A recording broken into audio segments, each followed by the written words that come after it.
I loved you when it was hard,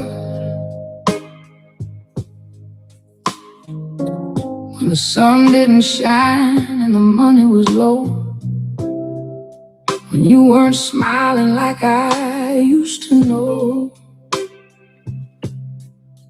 when you lost your way and you felt unsure. I told you I was still here, I showed you I was still sure. I didn't just give my love when it was all going right. I held you the most in the middle of the night. I loved you when it was hard, not just when it was easy. I stayed right where I was, even when it was heavy. I loved you when you were low, when you were falling apart. 'Cause I really loved you. I loved you when it was hard. I never needed perfect days, but still wore picture smiles. You needed someone who stays when it was rough for a while. When you didn't feel strong, when you lost control, I didn't walk out on you, just held you close. Not just for the highs, not just for the light. I was the one that stayed through the darkest nights. I loved you when it was hard, oh, not just when it was easy. I stayed right where I was, even when it was heavy. I loved you when you were low, when you were losing heart. 'Cause I really loved you. I loved you when it was hard. Oh, I stayed, I didn't walk away. Oh, I stayed, I didn't walk away. I stayed, I stayed, I stayed, I stayed, didn't walk away. I stayed, I stayed, I stayed, I stayed, I stayed, didn't walk away. I stayed, I stayed, I stayed, I stayed, I stayed, I didn't walk away. I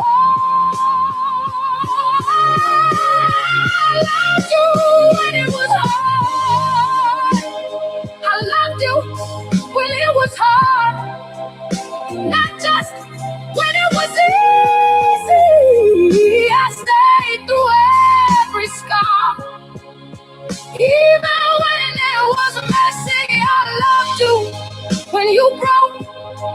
I didn't just love the stars, 'cause I really loved you.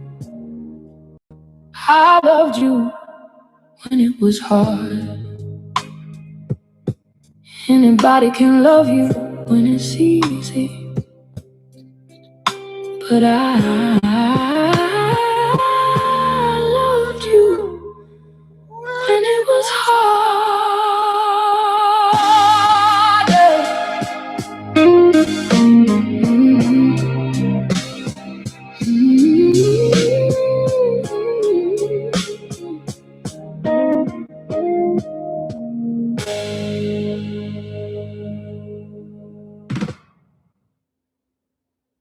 And then the boy responded,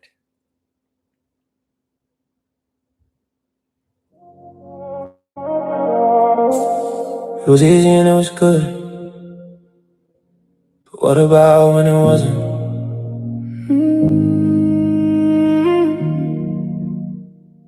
She loved me when it was hard, when the sun didn't shine and the money was low, when I wasn't smiling like I used to know,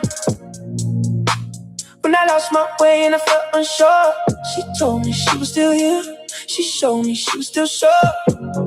She didn't just give her love when it was all going right. Which one is your favorite for the 11 of you here? The woman claiming that she loved him when it was hard, or the guy affirming and validating the love of the woman when she stayed when it was hard for him and with him? Which is your best version? It was easy and it was good, but what about when it wasn't? This one here. Heaven. She loved me when it was hard, when the sun didn't shine and the money was low, when I wasn't smiling like I used to know, when I lost my way and I felt unsure. She told me she was still here. She showed me she was still sure. She didn't just give her love when it was all going right. Kiki's She moment. held me the most in the middle of the night. She loved me when it was hard. We are on side, we are on side, we are on side. Steven. She stayed right where she was. Even when it was heavy. She loved me when I was low. What brand of coffee do I use? I ran out of the coffee from Nyeri, from Mr. Wangoku, Dr. Wangoku. So now I'm back to my regular coffee. The Forgers in a big red tin. It's called Forgers. Very bitter. It's from Caribbean. This one is medium roast. Very bitter. Crazy coffee. When I was falling apart, 'cause she really loved me. She loved me. When it was hard, Life is good. Jolly, she jolly. never needed perfect days, but still wore picture smiles. She was the one who stayed when it was rough for a while. When I didn't feel strong, when I lost control, she didn't walk out on me, just held me close. Not just for the highs, not just for the light. She was the one that stayed through the darkest night. She loved me when it was hard, not just when it was easy. She stayed right where she was, even when it was heavy. She loved me when I was low, when I was losing heart. She really loved me. She loved me when it was hard. Oh, she stayed, she stayed, she stayed. She didn't walk away. She stayed, she stayed, she stayed. Didn't walk away. She stayed, she stayed, she stayed. Stay, stay, stay, stay. She stayed, she stayed. She didn't walk away. She stayed, she stayed, she stayed. She didn't walk away.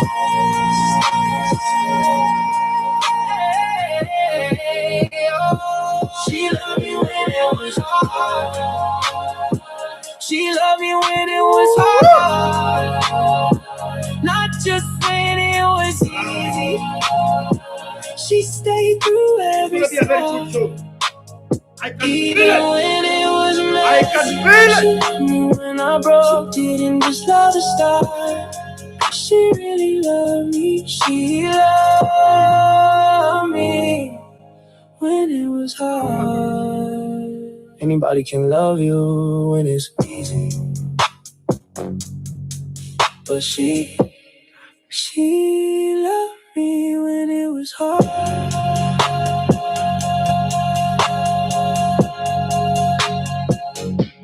That's very true. That is very true. That is very true. The only way to take coffee is take it black, sugarless, bitter, like your former problems. This coffee is bitter than my 20s problems. Hey, my 20s, my goodness. Hear it from me. You can survive anything. You can survive anything in life. I survived my 20s.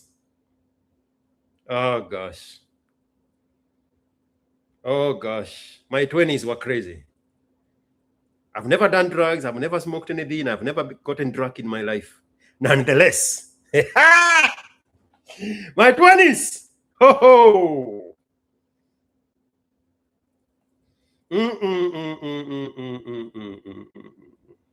I don't know, man. I don't know. Hey! Wow. Maybe I need to cut the Gen Z Dwanzi some slack. If I remember my 20s, I probably can go in there and look for some little tiny grace to give the Dwanzis. Yawa.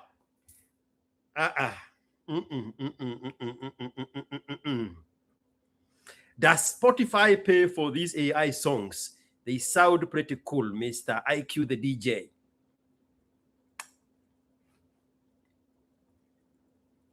Are you asking because you have non-IQ songs? You see, you put in there some butter and jelly on the toast to make me not discover the real evil behind that question. Not me. Not me, bro. I will go there. Now, the question to me, to you, from me is, do you have some non-AI music that Spotify pays you? And now you are wondering if they are being unfair to you because they are also paying AI music to non-musicians like me. Do you have that non-AI music on Spotify? Do you have non-AI music on Spotify? And now you are the legendary producer on Spotify, and you're wondering how unfair it is for Spotify to be paying these Johnny Just Come that have no business making music with AI nonetheless. Is that the question you're asking? If that is the question, let's have that conversation. You see, it's very hard for bullshit to get past here with me. Very hard. You can sprinkle some peanut berry sandwich on it. I will catch you, bro. I will catch you. This question is not coming from a good place. You are not a producer, but now you are all over invested in the production and the payment scales of AI. If I showed you my analytics and how much Spotify pays, now what? Tutakuja mazishi kwenu Saturday. Tutakuja mazishi kwenu Saturday, bro. If you see how much Spotify is paying me, and Deezer, and iHeartRadio, tutakuja mazishi kwenu. Are you sure as a black human being, you have overcome that jealousy? Are you sure as a black human being, you have overcome that jealousy to be happy with me? A regular middle-of-the-mill human being who took advantage of AI and started making music and put it in 27, 28 platforms and is getting paid in my sleep. Are you sure you as a black human being, you have overcome the jealousy to actually have that conversation?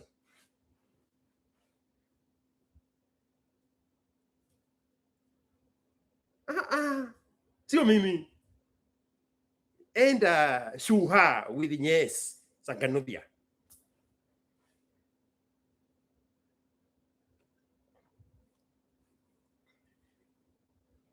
Uko na swali ingine? Uko na swali ingine? Sio hiyo. Do you have another question, mister? What is your name again?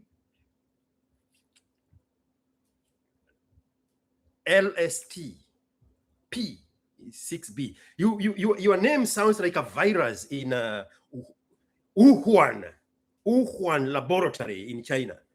Your name sounds like a label of a virus in experimental laboratories of Wuhan. You don't have an identity. My name is George, NJAU, NGA. What is your name? You see how difficult it is to have a real identity? You can walk around looking for things that are associated with my identity. But when we come to yours, hey, I'm not talking about that.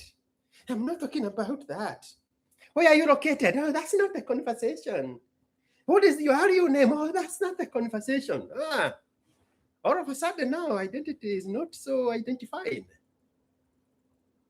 Chihuahua. Blame it on the coffee, bro.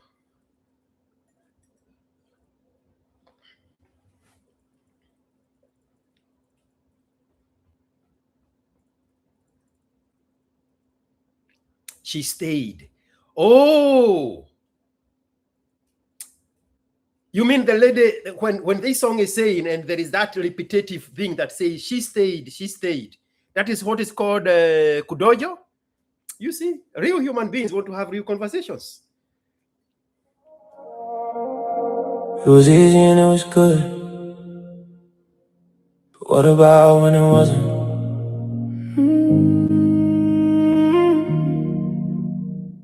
She loved me when it was hard, when the sun didn't shine and the money was low,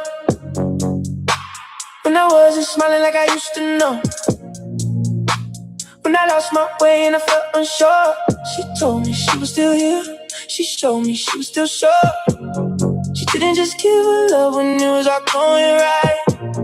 She held me the most in the middle of the night. She loved me when it was hard, not just when it was easy.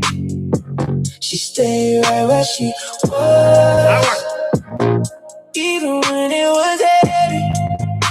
She loved me when I was low, when I was falling apart. 'Cause she really loved me. She loved me when it was hard. She never needed perfect days, but still wore picture smiles. She was the one who stayed when it was rough for a while, when I didn't feel strong, when I lost control. She didn't walk out on me, just held me close.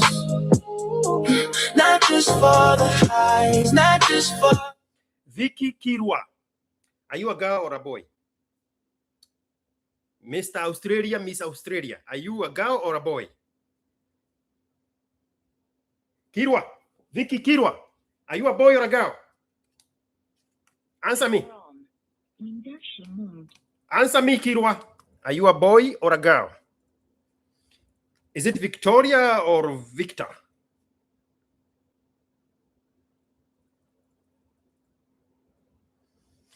I'm asking so that I need to lower down this energy if you are a girl. So that so that I can give you a better experience. I know, I see your message, and I see your messages here also. Oh yeah, this is the song that is playing right now. She loved me when it was hard. Kilwa, are you a boy or a girl? Are you Victoria or are you Victor? Who is you, Kilwa? Chamige gararang noto. Chamige, Kirwa, are you a boy or a girl? Talk to me.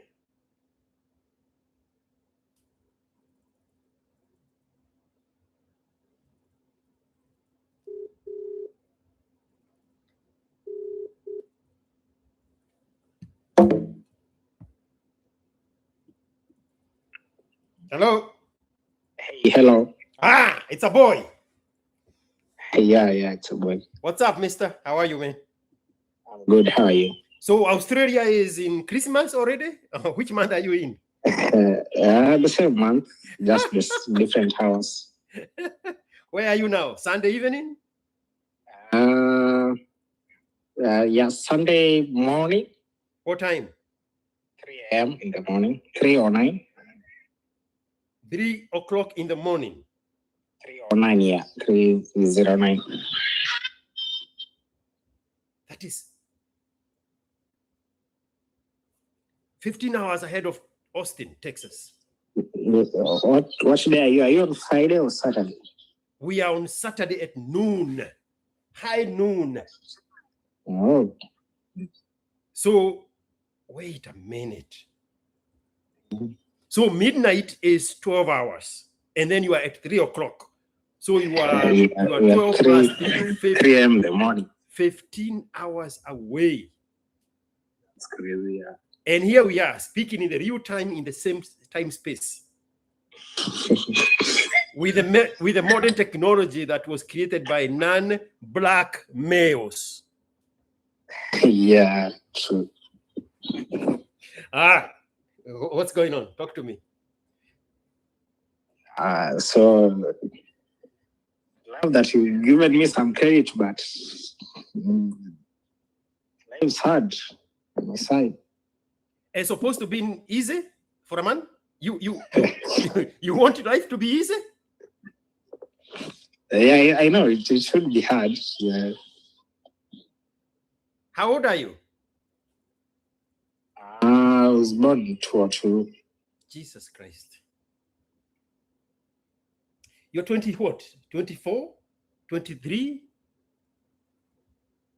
24, just turned 24 on February. You just turned 24. You just became an adult. You just started life.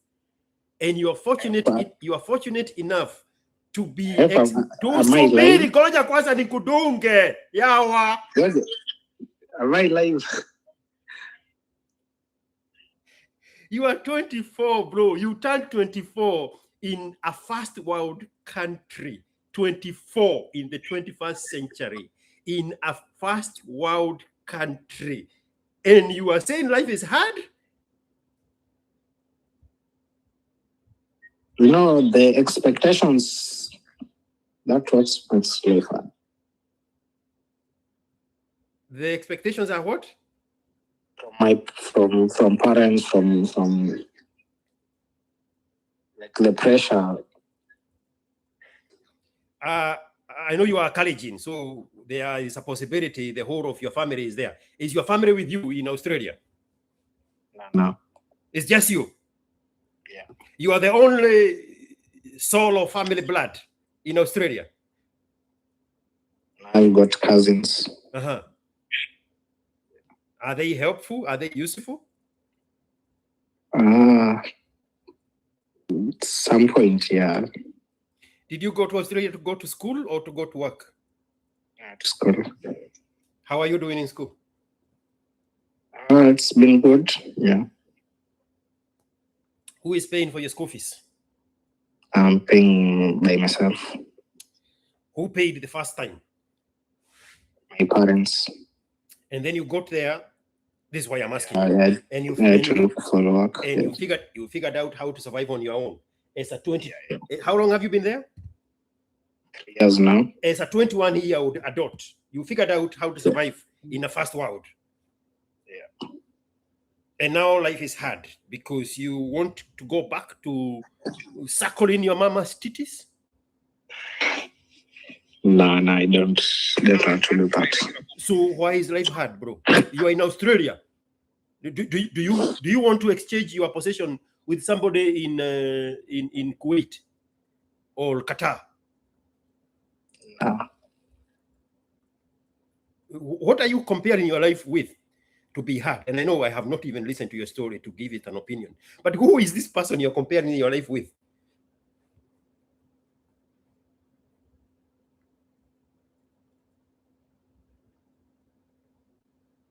Mr. Australia? Yeah. I was requesting if you can have... If you are speaking, I cannot hear you. I was requesting to be one-on-one, not... The kitchen is too hot. Sawa, we can do one-on-one. There are some things you want to tell me that you don't want to tell me in a public square. Is that what it is? Yeah. Don't worry about it. We can do that. Are you doing it? Today is Sunday for you. It's almost morning. It's now what? It's 2 noon. I'll be busy at 4 o'clock hour. So 4 hours Where are you going to be in 5 hours? I'll be free. Call me on the phone. Okay. No worries. Call me on the phone 5 hours from now. Okay, I'll call you. Okay? Make my phone ring. No worries. Yeah, I've got your number. I'll call you. Perfect. All right, man. I understand you. Okay. Thank you. Umeharibika. It has gone south very quickly. The guy does not want to have that conversation in public. Ah, man, I need a pirchil. Anybody has a pirchil? Anybody has a pirchil? Anyone has a pirchil? Pirchil? Chilpil, chilpil, pirchil. Pirchil, pirchil. Ah, anybody else? Kuna mtu mwingine anataka kushautiwa?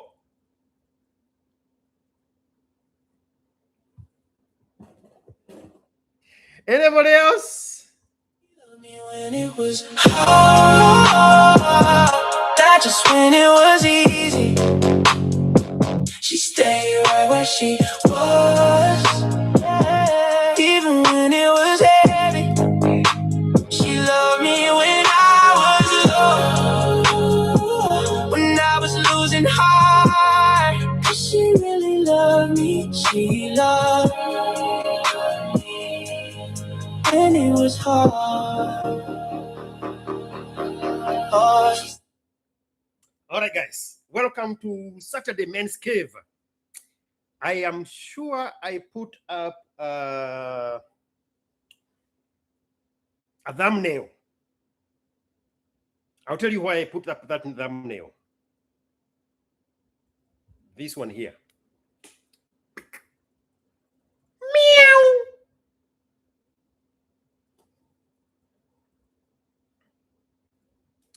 Joyce in The Polygamist is a Kikuyu wife who slowly feeds her husband steel wool smoothie.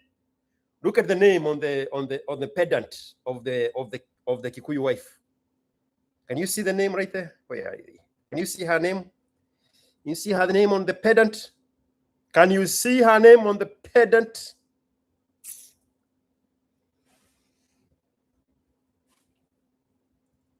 Have you ever watched The Polygamist?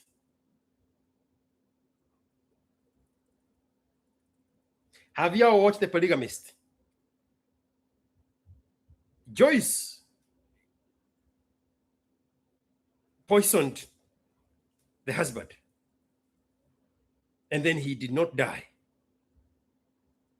and then double down on paying a woman who has HIV to sleep with him so that she can be sure that he is going to die. A typical Kikuyu woman. But you all are not ready for that conversation,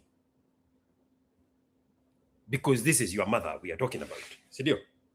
You know for sure that is how your father was killed. There is a guy who came on my X space long time ago, maybe 2022. And he confessed that that's how his mother killed his father. We had subsequent conversations with the guy, probably here. I need to find that space. Very intriguing story about how these Kikuyu women kill the husbands. This guy gave us that story, very vivid story. I'll have to look for it and post it somewhere. All right. The pressure gauge. Australia and Austin are almost anti-meridian. That's why the huge time difference. I don't know what that means. I have been to the Greenwich Meridian in London, where it is. The Greenwich Meridian. That thing of the time zone, it's in Britain. I have been there. But I don't know what is anti-meridian means. It doesn't cost you black people anything to like the video, does it? Ask the 19 people, the 20 people, 21 people who have not liked it. Hebu chukueni mic mtuambie. Hebu chukueni mic mjibu huyu jamaa. Hawajui. Hawajui. You have notifications when this space is live, but you have never subscribed to it. What is happening there? Sielewi. Pengine mtu mwingine tuelewe. What is going on here? It's an old chill pill. Is the AI translating this stuff? Yes, it is. Ni chill pill mzee. There you go. It's chill pill. Man, I thought I turned off that button for translation. ASKiQ is just a different breed. Extreme logic zone. Bro, I don't have any other way. Please like the stream, guys, and share. That is Hope's Sam. Shoot. That AI thing is translating the comments. I thought I turned it off. I hate it. Kijana Maluku, it was such a curveball. She even got the son to swindle his father of all of the assets. Bro, Kikuyu woman in action. Kikuyu woman in action. That playbook is a Kikuyu wife's playbook. I don't know. I've never had anybody. Are you people are scared of Kikuyus? Because Jagero was chabuad in that thing 2 days ago. Today, he was chabuad in it with a lawyer woman. They never equate that to the Kenyan culture. Are you people scared of Kikuyus? Is that what is happening?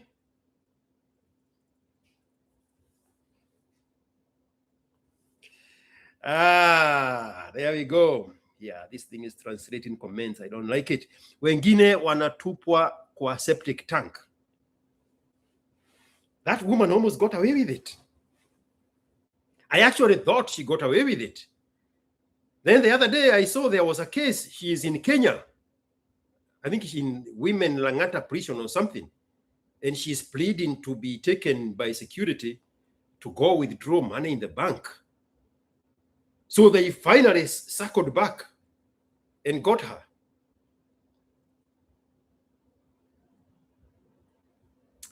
(3 a.m. in Australia.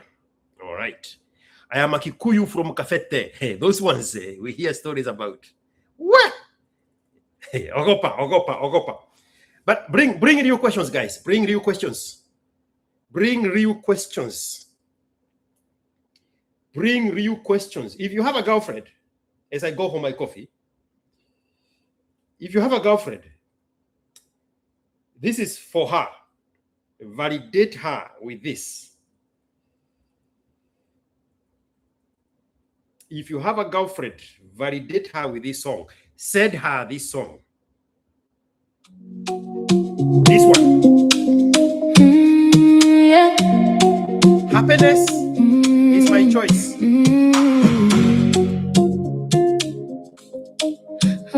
Yeah. We're about to find out why. I woke up early this morning, looked at myself in the mirror, and something shifted in me. Not a dream and not a wish, but a decision so clear and free. My happiness is my choice. I choose it now with my voice. My path is clear, I belong. I am worthy, I am strong. I choose peace and I choose joy. Nothing can my hope destroy. I choose love and I choose life. Everything is already right. I release what no longer serves. My power is what I preserve. My choice, my voice, my power. I stand in my truth every hour. This is my choice. I choose happiness today. This is my choice. Peace is here to stay.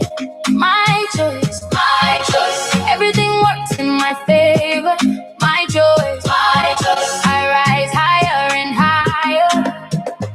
I choose me, end of the story. I embrace my inner glory. Gratitude flows, abundance grows. I choose happiness and it shows. I choose clarity and freedom. A brand new season I'm stepping in. I choose strength and also softness. Letting go of all the hardness, I release what no longer serves. My power is what I preserve. My choice, my voice, my power. I stand in my truth every hour. This is my choice. I choose happiness today. This is my choice. Peace is here to stay. My choice, my choice. Everything works in my favor. My choice, my choice. I rise higher and higher. Today is a new beginning. Open heart and I am winning. I choose to let go and receive. In this truth I choose to believe. I choose to believe. This is my choice. I choose happiness today. This is my choice. Peace is here to stay. My choice, my choice. George Luo, 1156. If a woman tells you, don't you think we have outgrown each other? Hapo si imeisha. There's a saying by the Swahili people, akufukuzaye hakwabii toka. In my favor, my choice, my choice. I rise higher and higher. Whoa, whoa,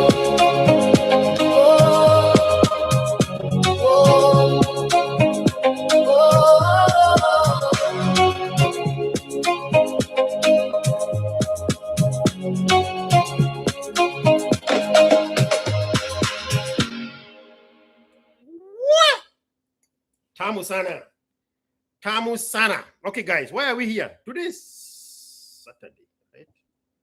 Today's Saturday. Yeah, today is Saturday. This is Manscaped.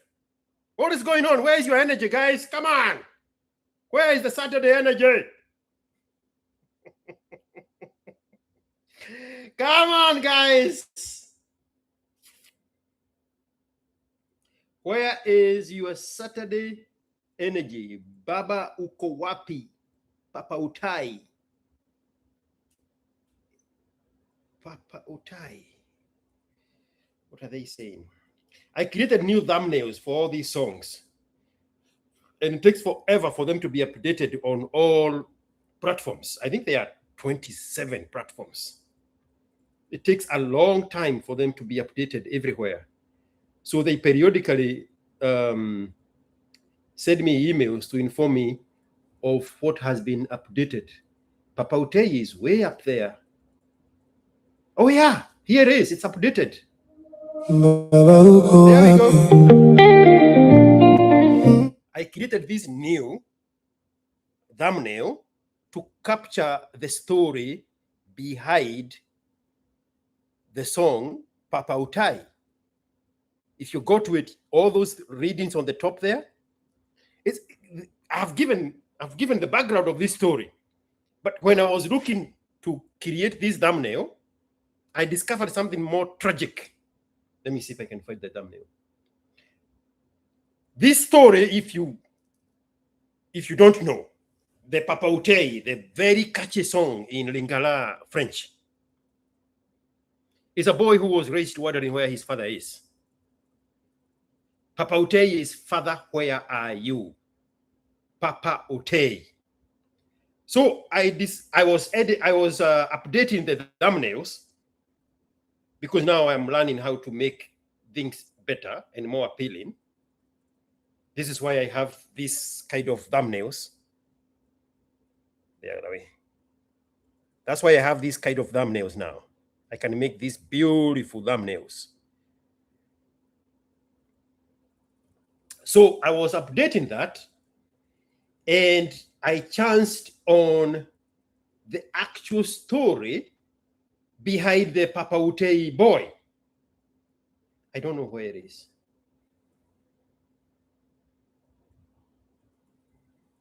Maybe it's the other direction. Yeah, it is here.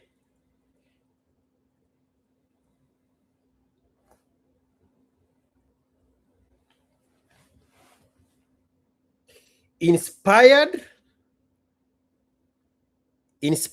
by Dromaeus Papaute. Dromaeus is the one who wrote the original song. And then it says it's a universal story. One question, millions of hearts. All this information is on the top, is inside the thumbnail. And then it translates Papaute into Dad, where are you? Baba uko wapi? At the very bottom, it says it's an African roots global story. Father's absence heals generations across cultures, one emotion. African roots, father's absence across cultures, global story, heals generations across one emotion. The mother was a white woman from Netherlands, I think. Not Netherlands. The useless people that never helped Rwanda when they went to Kaboom in 1984. Where were they? Where are they from? The people who just packed and left. What were they? The people who had abandoned Rwanda in 1984. Where were they from? Oh, almost came to me. Anyway, Belgium. Yes, thank you so much, Trent. Oberugiji. The mother was from Belgium. The father was the black guy from Rwanda.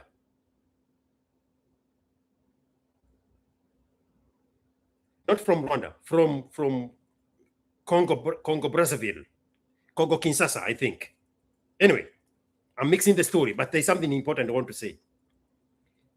This Baba uko wapi, Papaute, in 1994, the boy is looking for his father. In 1994, that man was killed during the genocide. When I was looking into the story behind Papaute, that's what I discovered. Yes, thank you, number 01, Guna. That's what I discovered. That's why I incorporated all these other things that are around the thumbnail to capture the story behind the boy, the Papaute boy. And the song itself, it's a very sad story.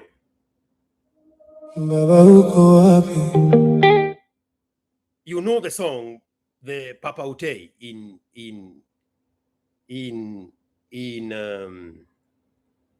Lingala French.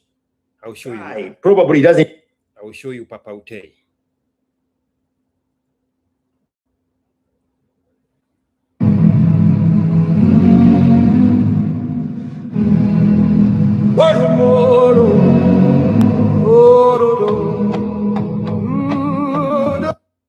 That is the Papaute.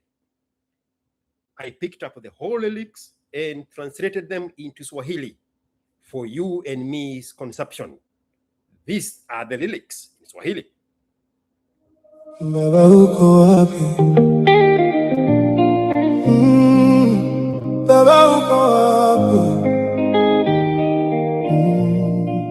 Baba uko wapi? Baba uko wapi? Mama anasema baba yuko kazini, usilie mtoto wangu. Stop it. Mama anasema atarudi, usiwe na wasiwasi. Lakini siku zinakwenda, miaka inazidi kupita, bado najiuliza Baba yuko wapi? Uko wapi baba? Uko wapi baba? Uko wapi? Uko wapi baba? Uko wapi? Uko wapi baba? Uko wapi baba? Uko wapi? Uko wapi baba? Uko wapi? Mama nasema yeye ni shujaa, anatutafutia maisha. Mama nasema usimuulizie tena, yuko safarini. Lakini nyumbani ni kimya, kiti chake ni tupu. Moyo wangu nauliza, baba yuko wapi? Uko wapi baba? Uko wapi baba? Uko wapi? Uko wapi baba? Uko wapi? Uko wapi baba? Uko wapi baba? Uko wapi? Sasa nimekuwa bado nauliza swali lile lile. Mimi mwenyewe nitakuwa baba, nitafanyaje? Nitajua vipi kwa mpole? Nitajua vipi kuonyesha upendo? Nani atanieleza kuwa baba? Mimi sikuwa na mfano. Uko wapi baba? Let me show you how black people compliment each other. Have you ever heard of back-sided compliment? Read the comment below. Alpha Custom, 1999. George really likes his AI music producing career. And then 2 laughing emojis and a fire. And now, if you are not trained into understanding black people, you think that is a compliment. Just because they added some few emojis on there. It's not.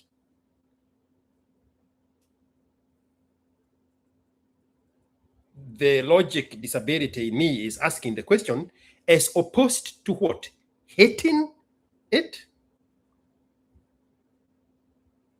The logic disability is asking what is comparable in your life to what you just observed about me.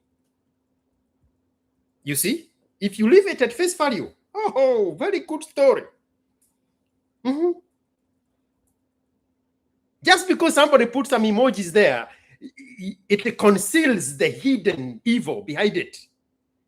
Not with me. These are not very good intentions. I know black people enough to know that. George really likes his AI music producing career. I don't have a career in music production.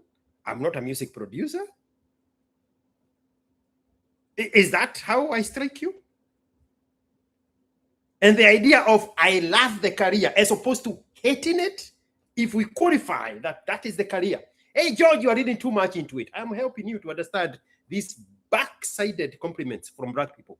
Black people don't know what to do with somebody who is building something. I can show you, I can tell you, keep your eye on the counter of the people who are listening. And I can count 3, 2, 1. I play music and you see the numbers go down. He is playing music he has created. I don't want to be associated with this. I am leaving. I'm going to come check when the music is over. The black mind cannot figure out what to do when they see somebody building something. It's magical. It's a phenomenon. I post music on X all the time. Nobody touches it. No comment, 0. 1,000, 1,500, 20,000 impressions. Nobody says anything. They have no idea what to do with somebody who is building something. I go there and post one titty. The whole Kenya community is there commenting on the titty. I know what I'm saying, bro. I have nothing but time. There is nothing I am more interested in than learning the black mind. What keeps them in this guacamaya of nothingness and low energy? This is not a compliment. This is not a compliment. This somebody who is trying to dunga something, but they want to do it in a nice way so that they don't get kicked out of here.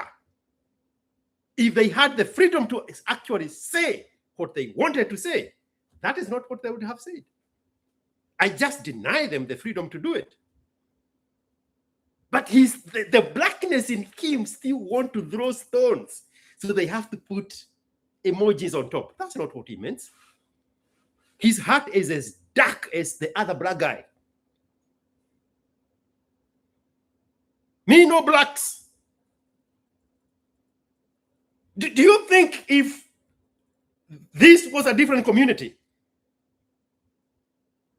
if the music stayed the same, if the post and the production and the access to the music and the insistence of the music stayed the same, and then we change all of us into anything other than black, you think that would be the reception? I watch black music. I watch music on Spotify all the time. Those people are in their millions because there are communities behind them supporting the AI music. There are more viewerships on the top 1% AI music creators. Listen to me very carefully. There are more viewerships of the top 1% music producers, 1% of top AI producers than the entire of the music industry before AI.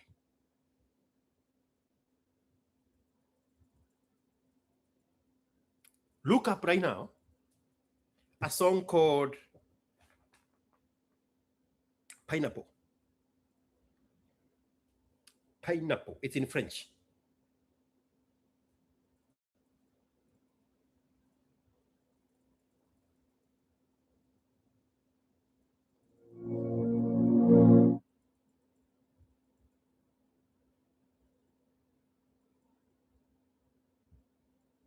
$5.5 million monthly listeners. Pineapple has been listened to 35,379,000 times. The moment I play a song here, the numbers go down. The blacks here, they're like, hey, I don't want to be associated with anybody building. Let me leave. I'll go periodically check if he stopped playing his AI music. The top 1% of AI music makers on any channel, you can pick Deezer, you can pick iHeartRadio, you can pick Spotify. 1% of AI makers, the viewerships are greater than the entire music industry from the beginning of time.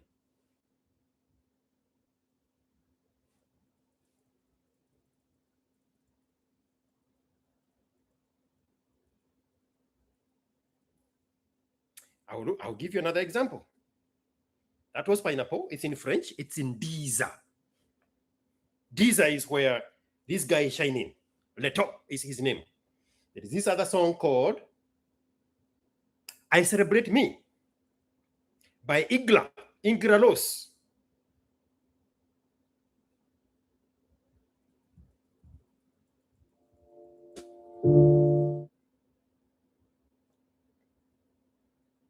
$1.8 million monthly listeners.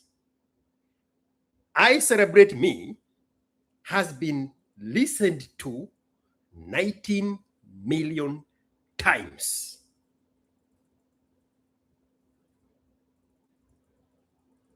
How old is that song?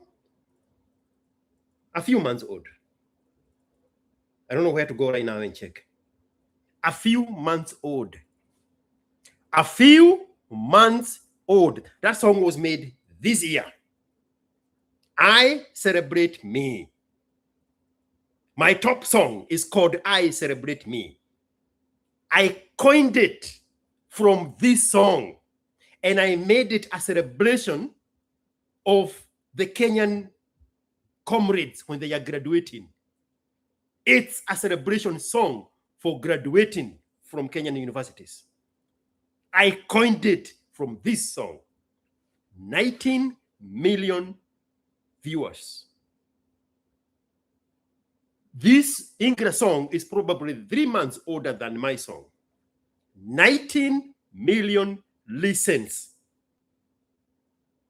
This backsided comment is not coming from a good place.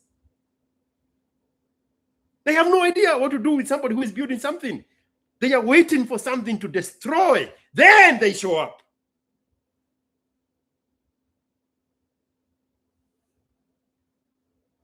Let's look for another song. I'll give you a name.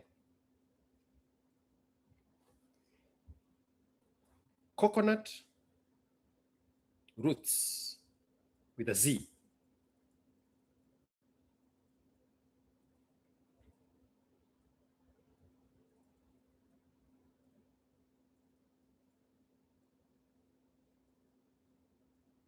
My Sweet Love. 2.6 million views. Her monthly viewership, 858 million times. We are here. You are here. Every time you show me, you cannot click the subscribe button. You don't know what to do with somebody building something. It is not natural. You have to overcome the blackness to be other than. 858,000 times. No, monthly listeners. This song, this album, Coconut Roots, was created this year. 6 months or less. Me, I know blacks. Me, I'm let me rewind. I'm saying you to make you mad. I'm saying views to have a reason why you are not subscribing. Because you need a reason as an excuse. There's nothing I'm saying that I am apportioning to you that is not true. I'm just saying water is wet. But now you are mad at me because I just pronounced loudly that water is wet.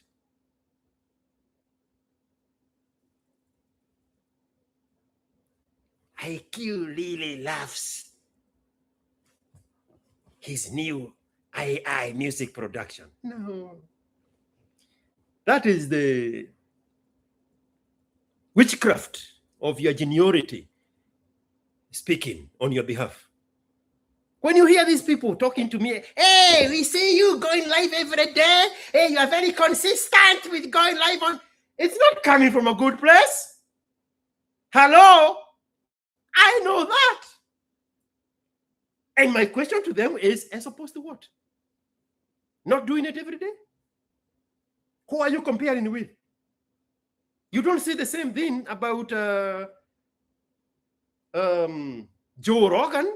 That one, you understand what it is for what it is. But a black person? Well, I don't know what to do with a black person building. We have never seen a black person building. What are we supposed to do? But Joe Rogan is live every day. Joe Rogan is almost a billionaire. That one, acceptable. Me? Where are you going live every day? What is that about? We have never seen black people do anything. Where are you being exception?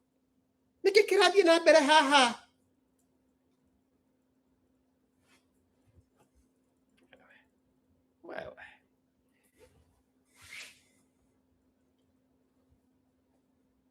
Papa Utwe, that's where we were. The sad story of Papa Utwe.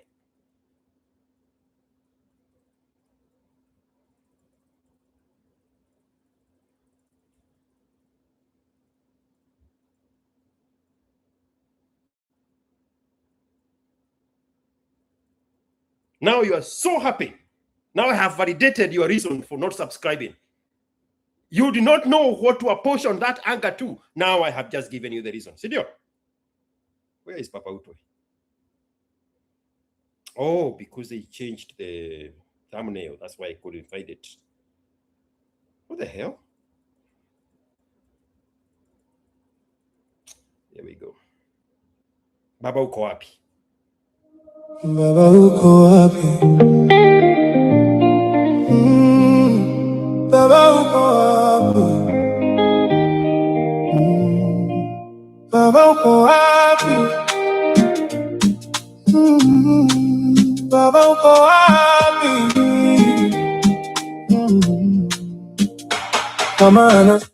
You see, this person want to hold me in his own standard of what he imagines me to be. Alpha Custom, he's telling me, not Lily George, kitabo ukiwa na kibe. You think I'm joking? No, I'm reading something. Seriously, I'm reading something. I'm not reenacting something in my head. What I'm saying right now, I am reading it. Not Lily George, kitabo ukiwa na kibe. You used to do a totally different type of content. Now I am your circus monkey. I should not change the routine. Sidio? You are used to me entertaining you in this skit as a circus monkey. Why am I deserting from that? Is that what you're asking me?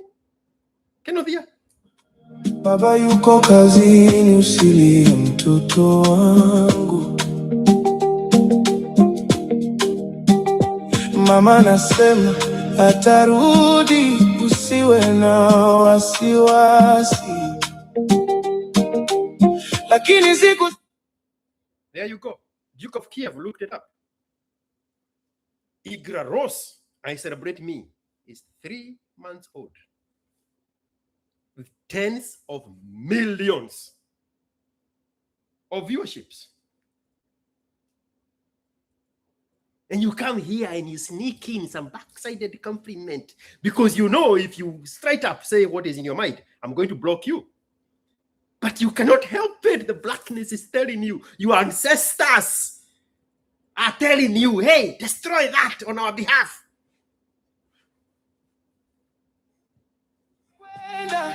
Miaka inazidi kupita, bado najiuliza, Baba yuko wapi? Uko wapi Baba? Uko wapi Baba? Uko wapi? Uko wapi Baba? Uko wapi? Uko wapi Baba? Uko wapi Baba? Uko wapi? Uko wapi Baba? Uko wapi? Mama nasema yeye ni shujaa, anatutafutia maisha. Mama nasema usimuulizie tena, yuko safarini. Lakini nyumbani ni kimya, kiti chake ni tupu. Moyo wangu nauliza, Baba yuko wapi? Uko wapi Baba? Uko wapi Baba? Uko wapi? Uko wapi Baba? Uko wapi? Uko wapi Baba? Uko wapi Baba? Uko wapi? Sasa nimekuwa bado nauliza swali lile lile. Mimi mwenyewe nitakuwa baba, nitafanaje? Nitajua vipi kwa mpole? Nitajua vipi kuonyesha upendo? Nani atanieleza kuwa baba? Nani mwingine ataka kushautiwa? Nani mwingine ataka kushautiwa?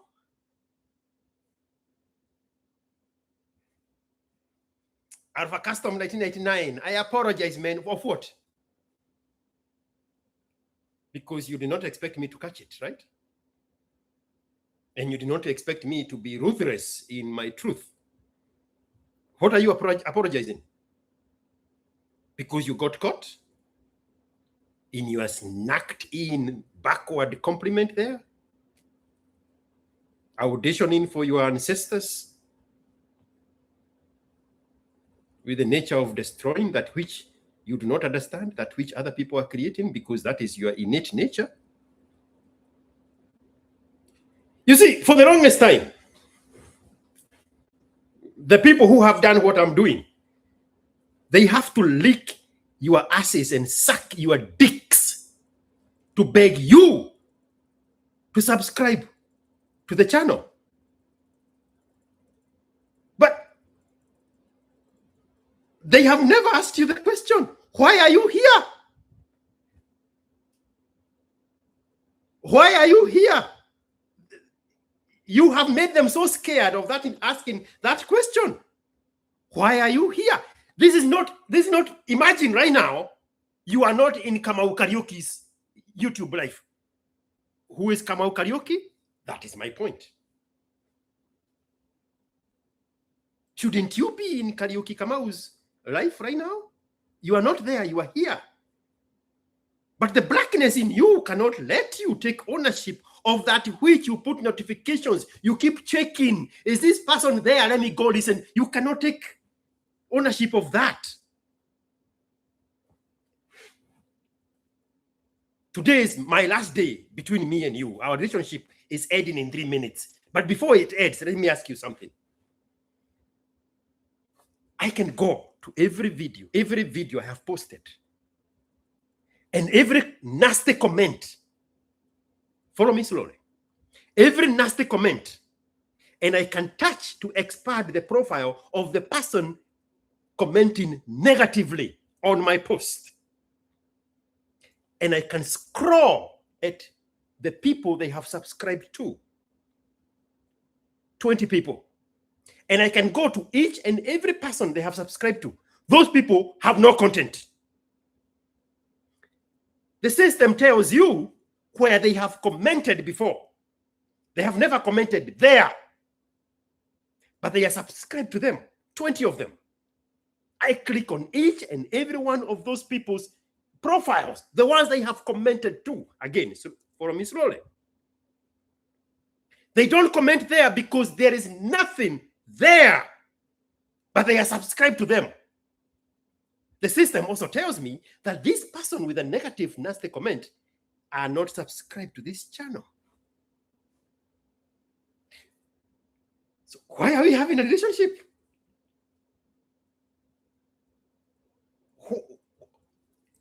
Why are we talking? I have started commenting, replying to their comments and say, shouldn't you be expanding that energy on these other 20 people that you are subscribed to? I am only here to put the mirror in front of the black people for them to understand that there is a way to understand how black people behave. When they are on anything other than black, there is no negative comment there. But this one they are not subscribed to is where they come to send their negative energy. Why would I want that energy? Why would I want that relationship? But the people before me, they massaged you.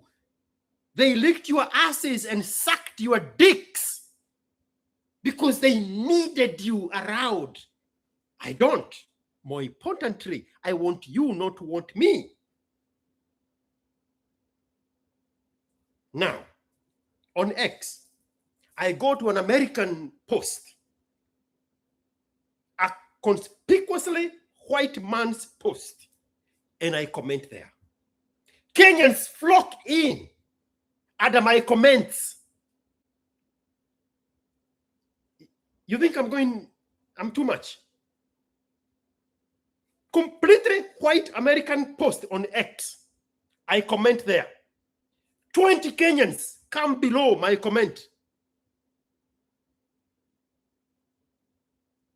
They were not commenting on that post. But somehow, my comment is like poop that attracts Kenyans. And they come beneath my comment and they are saying, this one is ours. We know him. That's how he is. Now they are commenting below the comments of my comment on an American post. But there is a pinned comment on my post. They cannot touch that one. They cannot touch that one. But they are following me on a foreign post to comment below my comment. And you think I am kidding when I say I understand black people? Do this exercise. Go on my X, click on my profile, click on replies. It will show you all the places where I have replied. Read the comments and look for the one that is conspicuously non-Kenyan. Look at the comments below that by Kenyans in a foreign comment. They are following there with their comment, but they cannot comment on mine. They cannot participate. If you click on their profile, they have never formulated a single 3-word sentence of their own. Everything about them is requotes, repost. And I am supposed to suck your dick because of this unholy relationship that I can keep you around here. You're not subscribed to this channel. You're not a member. You're not like anything. When you comment, it's negativity. But I have to sit there and say, maybe one day the African Jesus is going to touch them and they are going to subscribe. I don't want it. Unsubscribe now. I'll give you 5 minutes to figure out where the unsubscribe button is. Baba uko wapi? Baba uko wapi? Baba uko wapi? Baba uko wapi? Mama anasema baba yuko kazini, usilie mtoto wangu. Mama anasema atarudi, usiwe na wasiwasi. So, out of a custom, he's trying to sanitize himself, but the devil in him is too strong. He says, I'm a big fan, and I have seen my bullshit. I have liked all your videos, subscribed everything. There's an AI translation. I am just a broke guy. Ningekuwa na extra dough, ningekuwa member. And then the real self comes up. I just don't like AI music. He can't help it. He can't help it. So my question to you is, why are you here? Are you here because you need me or you think I need you?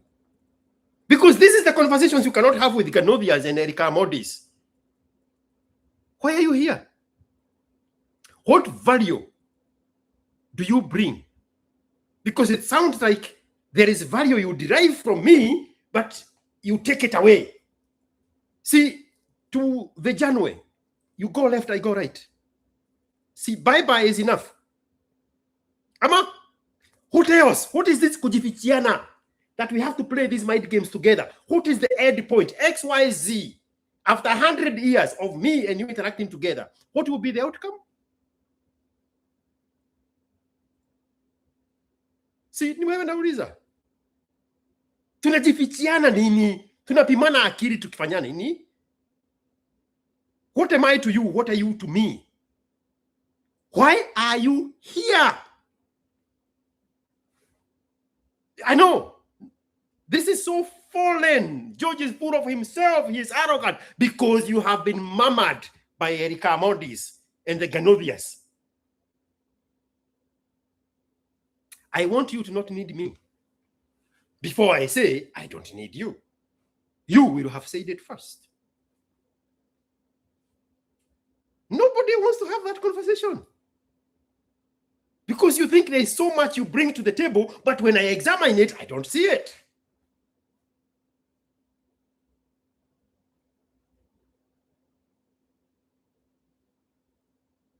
I want you to have all those negative labels of me, and then you go away.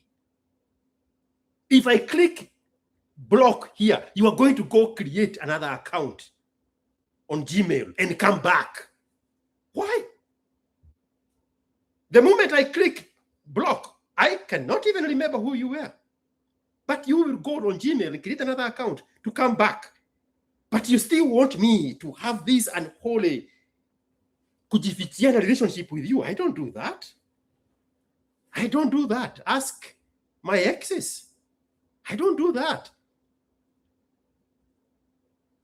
I want you to not need me before I say, I don't need you.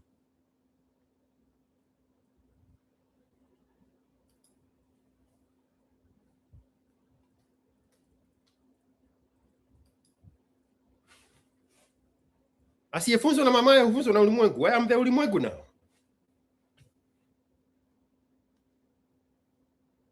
You feel like now your freedom, your rights have been infringed on because of being told things frankly. Because these are very foreign language to you. I'm not just talking about one person, all of you. Very foreign language. Because that's what blacks do. This kogamano la kujifichiana, na kusegenyana, na kupimana akili. Count me out. No quiero.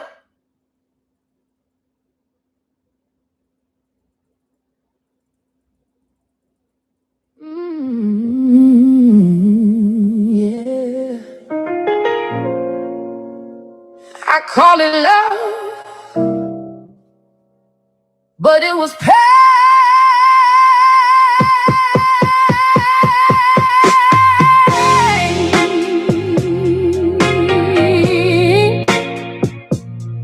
Oh yeah.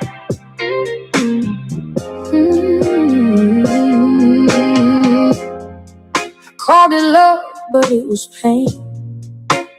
Gave my all in vain. Tried to change a stone. Built a home on sinking ground. Now I'm standing here alone.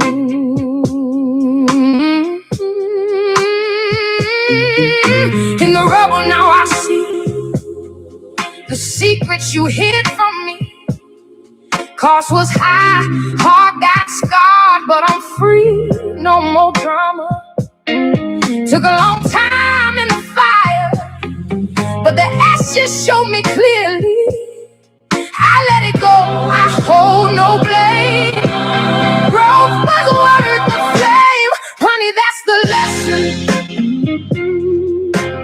Pain will teach you what love won't. Some things you only learn by living through what hurts. That's the lesson. Everything I went through brought me back to myself. Hey! I don't carry the weight no more. Put that burden down long ago. Some men stay stuck in anger. I chose wisdom over war. What I know now is worth every tear, every scar, every door. I let it go, I hold no blame. The growth was worth the flame. Honey, that's the lesson. Honey, that's the lesson. They will teach you what love won't. Some things you only learn by living through what hurt. Hate will teach you what love won't. Some things you learn by going by. That's the lesson. That's the lesson. Everything I went through brought me back to myself.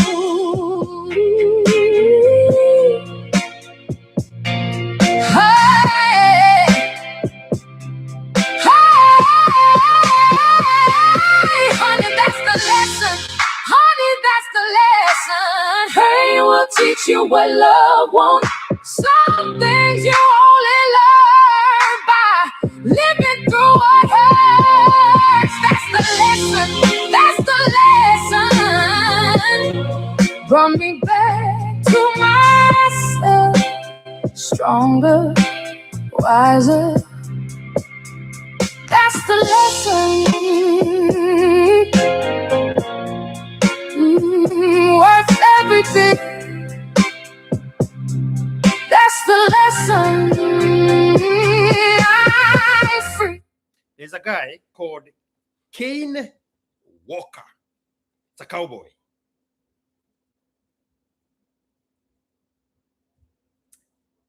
One of my favorite songs of him, it's called The Working Man. Very catchy. Very, very, very catchy. It's about the American situations in the corporate world. So I listened to that song and I formulated the working man situation in Kenya for the Kenyan way of life. But let's stay on Kane Walker. He has 780,000 monthly listeners. My favorite song from him, The Working Man, 7 million listens. It's not his top song. His top song has 12.5 million listens. It's called I Don't Care. I listened to The Working Man and I came up with my own working man for the Kenyan people. It's called The Working Man. It's in the voice of Calligraph Jones.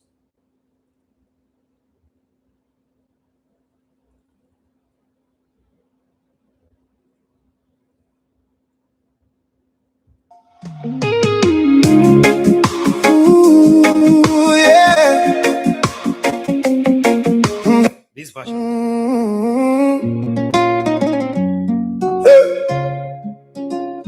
Well, la la la la la la la la la la la la. Yeah. Walisema manenda shule, you get ahead. Get your degree, utaishi maisha poa, they say. 4 years of struggle, degree mkononi. But the streets ni ngumu, Kenya kuna kazi. Rent is due, mpesa iko furiza dry. Landlord mlangoni, nikafungiwa nyumba. Send money home, mama napiga simu. But mshahara ilisha before the month is due. Taxes rising, fuel prices too high. Matatu spare, boda boda too high. Big boss smiling in his new V8. While my shoes are torn, no money for kicks. They clear the road, sirens flashing lights. My boy nyenye wapite while we stuck in the jam. Land Cruiser V8, windows all tinted. What did I tell you about the viewership? The moment I start playing the songs, the viewerships go down. Watch that. Snarled up endlessly in traffic. He lives in Karen, nyumba ya kifahari. We packed in Dandola, Kangemi and we take the potholes per road when mama tattoo pass. But his rocky we shine, smooth like polished boots. Gachagua kukinesha barabara zipitiki. Can't take my milk to market, mkulima naumia. But a politician drives with no single worries. Big V8 flying, life sweet like honey. Politician chop allowance every week. Sitting allowance, smiling, every small thing they take. On my pay slick price and coconut fullies. Rent, food, transport, nothing left later. They promise serving during campaign season, but once they win, they forget one jiku. Fly to Dubai, spend millions on vacation, while my children sleep with empty stomachs in frustration. Doctors on strike, teachers they cry. Hospitals empty, schools no supply. Their children in private and abroad schools. Private jets and best doctors. Maisha tamu ya kizongo. He's graduate now, I got degree mkononi, but no jobs waiting, only hustling on the land. Selling airtime, washing cars kwa jua kali. Dreams scatter like trash when the day is done. Corruption spreads like cancer in the bone. Money for road, schools, hospitals all gone. Thieves wear suits and red bottom shoes, while hustler kikomba kichakua mutumba. The working man, hustlers in the land. From Vombia Gachagua to the ghetto smell. We take and they take, but we still take it all. This country now we blood, this fight now we have. How long we go south, how long we go bleed. They take everything, but still come for more greed. Our anger is rising, the fire begs to burn. We are coming for you, natume kulangori. Stand up my people, punda imechoka. Take back our country, break every chain. From Matare to Maragua, make your voice loud. Enough is enough, shout it to the crowd. One day our children will walk on good roads. No more empty stomachs, no more heavy loads. This land we built with our sweat and our tears will finally be ours, and that day is near. And that day is near.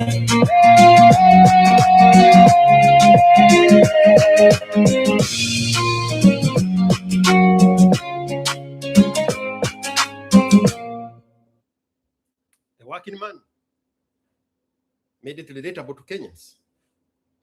Why does it rub people the wrong way when produce to reproduce topic is brought up?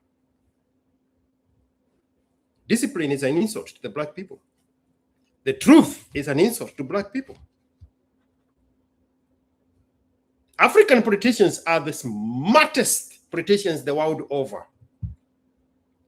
African politicians are the smartest politicians the world over, because they know how to package the lie to the black person. The black person does not want their problem solved at all, at all, at all, at all, at all, at all, at all, at all. The black person is not looking for a politician to solve any of his problems. He does not want you to touch his problems.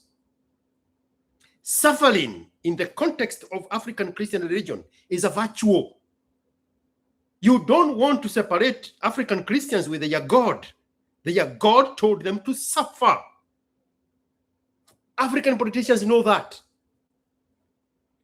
So they never take suffering away from the black people.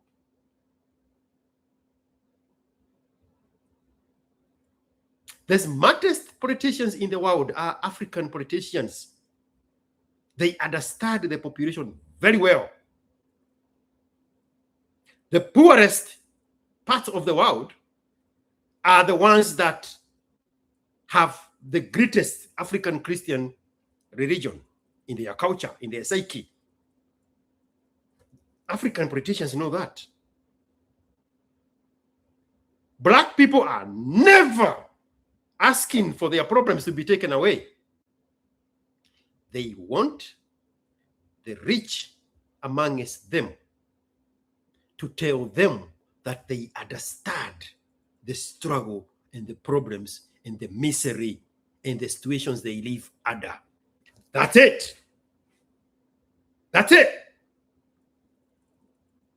We just want you to come every so often and tell us that you understand that we are in misery, that our roads are impassable, there is no electricity, there is no sanitation, there is no flowing water, there are no hospitals, there is no medicine, there are no services. We want you to come every so often in your big car and beautiful suits and tell us that you know that you're in that problem.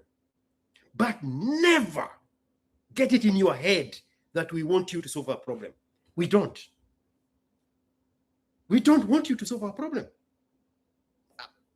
I spoke about pipeline the other day.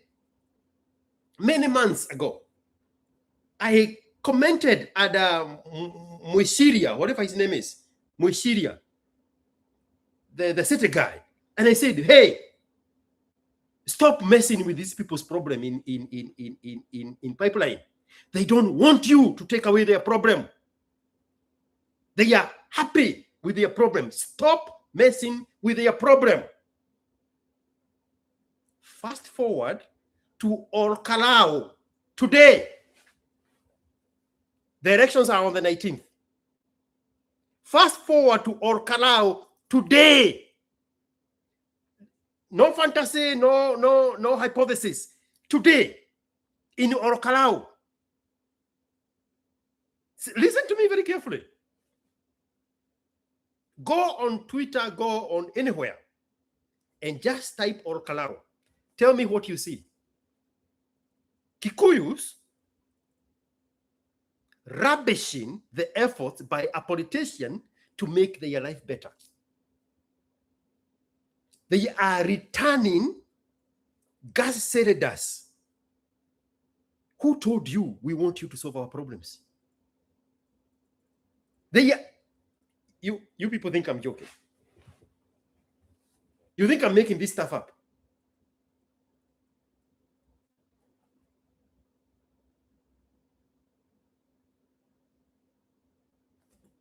This party gave these destitutes cooking meko, cooking gas cylinders. The quintessential Kikuyu leaders came and bring them together and they brought back the gas cylinders. Stop solving our problem. We want whooping cough. We want chest infections. We want to breathe firewood smoke. Stop messing with our diseases. Why? Who told you we don't want to smell smoke and inhale toxins and have chest congestions and whooping cough and everything that comes from cooking from firewood? Who told you we wanted that problem solved? We don't want your makeup.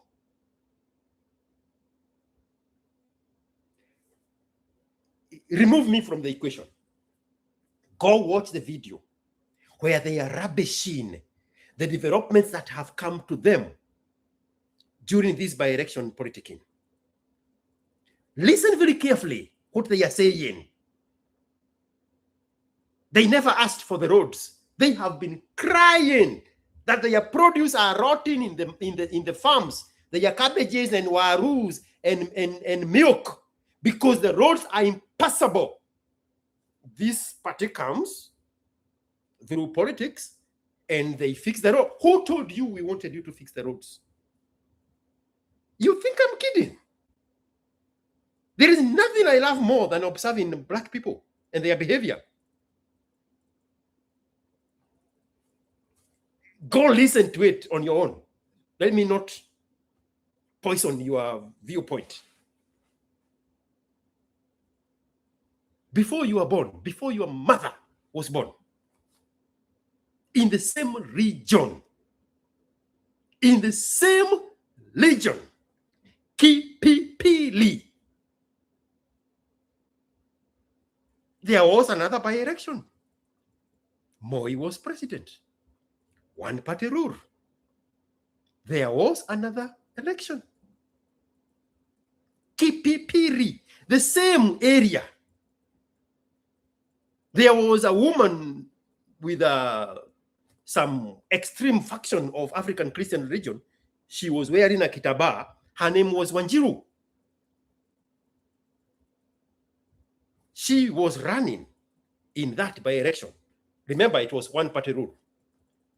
Moi went there and commissioned Kenya Power Limited, KPLC at the time, to spread electricity to the whole region of Kipipili, the same area where El Orkarao is.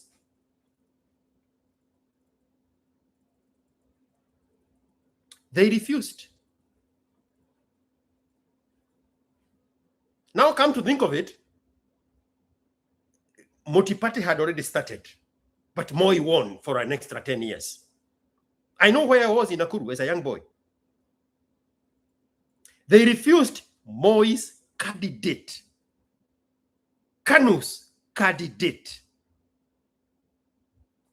This thing that is playing in Kipipiri, it played 30 years ago.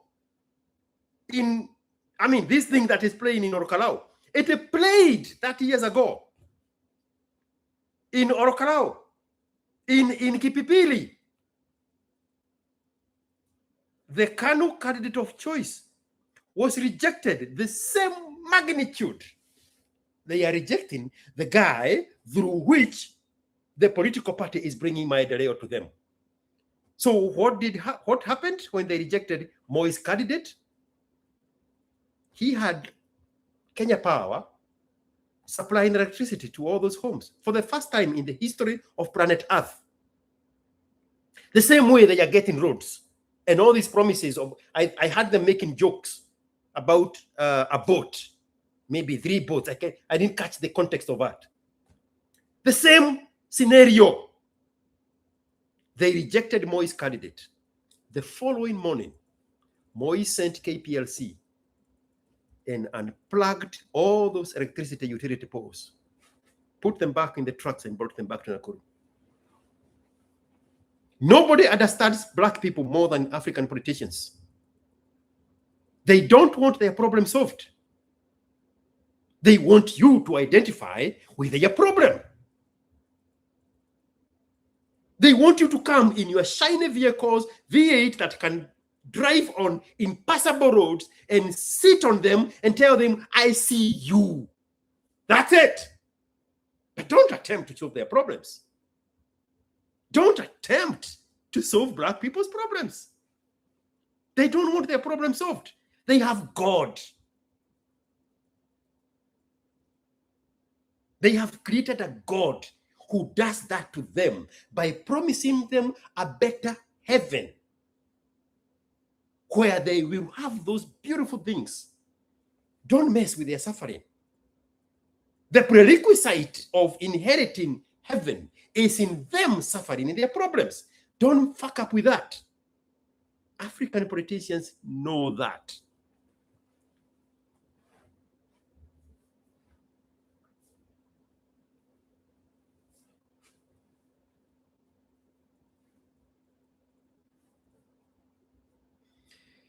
Patrick Gofiro. Kenyan MPs have mastered one thing: convincing voters they are responsible for fixing every local problem, even though they know that's never been their mandate. A politician is a legislature. He has no business handling any finances. Those should go to the councillors. Councillors should be the one empowered with the responsibility of solving the ward's problem, WARD. Not MPs. MPs are legislatures. MPs push policies into laws, not have a budget for CDF. That is not their job. That should be the job of the what is this guy's name? Robert Alai's kind of responsibilities. Not members of parliament, but there's nobody who knows how to handle Africans more than the politicians, the MPs. So even though that's not their job, but they worship him, so they roll with it. MCA is the name I was looking for. Yes, thank you. The councillors.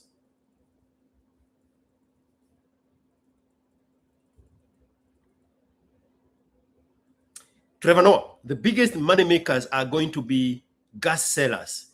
They will have no interest in refilling them.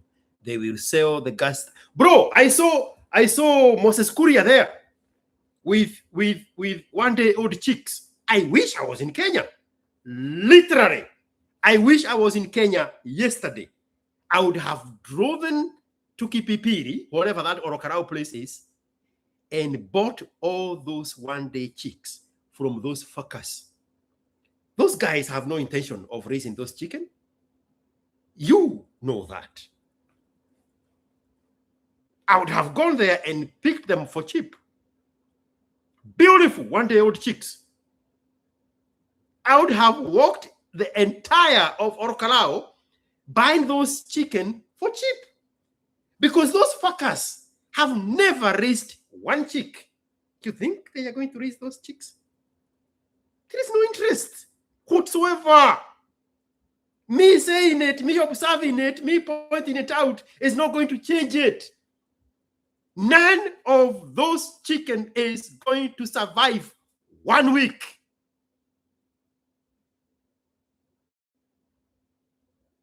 If you go there after 1 week and there is a chicken alive, I will pay them at twice the price. 0 of those chicken are going to survive 1 week. There is no ecosystem for them to support raising chicken. They have never done it before. Why would they do it now? Everybody knows that. But you are uncomfortable with the truth, so you suppress it.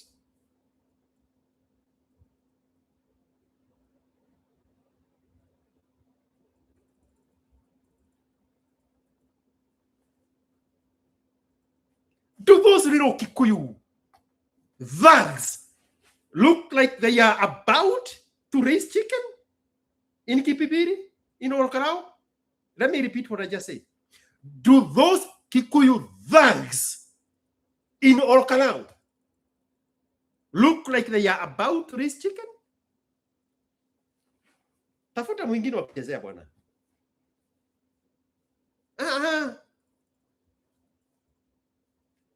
If you go there, today is what day? Today is Saturday the 11th. If you go next Saturday, Saturday the 18th, and there is one chicken that survives, I'll buy each and every one of those chicken for 500 shillings. Not the box. Each and every of those chicken, I will buy them for 1,000 shillings. You will not find one.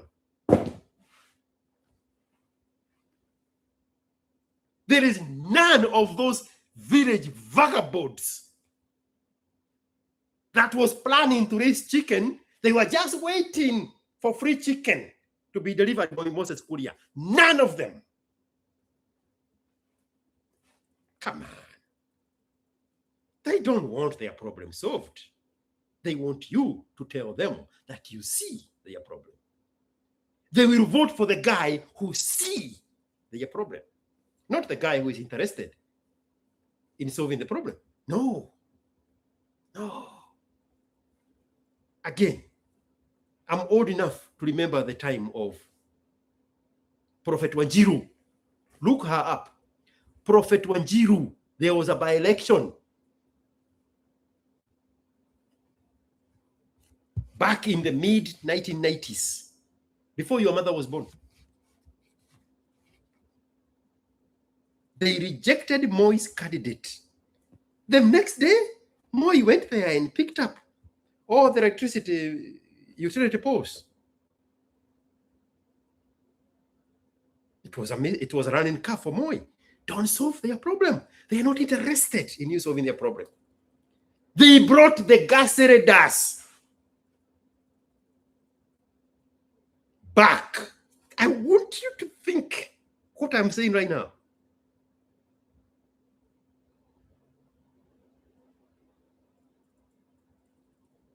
Somebody came and gave you a Gasereda to eliminate whooping cough and chest infections from you using firewood to cook.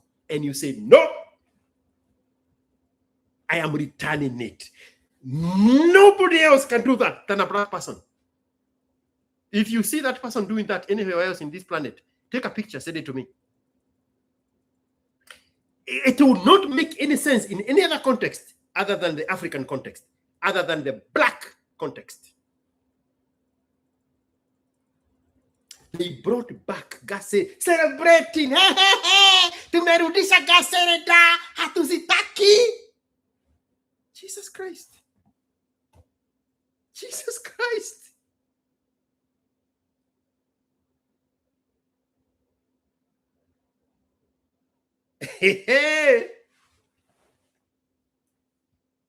Yes, they are comfortable in their uncomfortabilities. The problem is me for pointing that out. Because these people have morphed themselves into victims. You don't want to take the victimhood away from black people. American niggers, 450 years of victimhood. There's nothing wrong with it. The problem is you trying to mess up with the victimhood of the niggers. 450 years. Rohingyas are coming from surviving extreme situations in Myanmar, being pushed into an island, being treated like animals. And America brings them here, the Rohingyas, from Myanmar. America rescue them, bring them here. You follow them in 18 months. They are already claiming the social mobility ladder.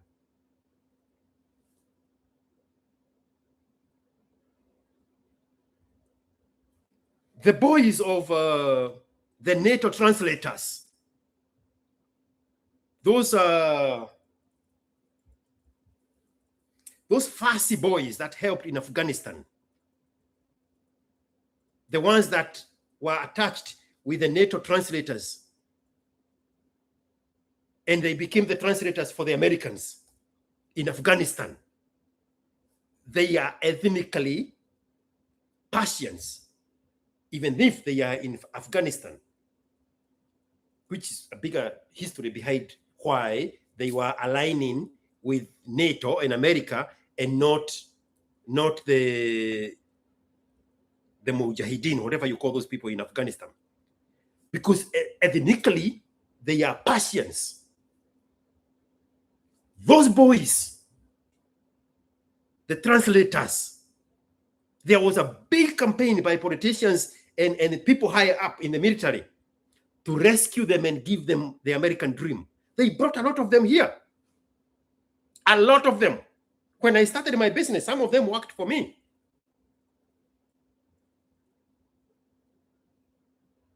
You follow them 18 months. They are climbing the social mobility ladder of achieving the American dream. The American nigger, don't touch my victimhood. Don't touch my victimhood. I give you a story of the Cubans. There's a policy called dry feet, wet feet. If you are Cuban and you make it on dry soil in America, illegally, you get papers. If your feet touch American soil, you automatically get green card. That's a policy called dry feet, wet foot. If they catch you in wet water, they return you. If you make it in dry land, they give you papers. The Taliban, yes, thank you, Mr. Black, John Black. Majority of the people who work for me today, they belong to the benefits of dry feet, wet feet. They made it to dry land, and immediately they got papers for Cubans only. You follow them 18 months, they climb in the social mobility ladder. One of my guys, he just bought a little family house in Hato, a few miles out of Austin city limit, climbing the social mobility ladder. The niggers don't touch our victimhood. They have Tawfiq on X, holding spaces with 1,800 people periodically every week. They are there propagating their victimhood. Don't change our problem. Black people don't touch our problem. That's the same mentality now in Kenya. Kenyan politicians know that. Your job is not to solve Black people's problem. Your job is to identify with their problem. God solves their problem, not you. Kenyan politicians know that. They are returning gas cylinders. They are making fun of the roads. They are coolers, so that their milk does not get wasted every day. They send them KCC coolers. They don't want them. Why? Who told you we want a solution to our problems? We love misery. We are comfortable in our uncomfortabilities. I'll be so mad with Ruto. I'll be so mad with Ruto on the 19th if he does not win that seat. I'll be so mad with Ruto.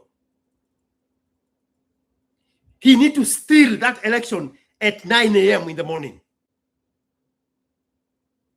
That's the only language those people are going to understand. The ramification of losing that election, the fake embodiment that is going to give Gachagua. We don't want to leave that for another year before 2027. Ruto needs to get that seat where it belongs, to the ruling party. By hook, I hope you are not confusing what I'm saying.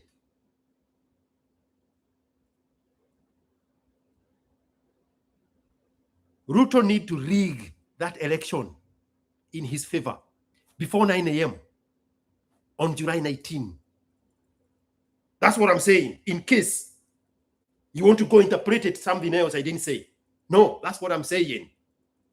The ramification of Gachagua getting that seat is going to mess up the landscape of electioneering in the coming 18 months.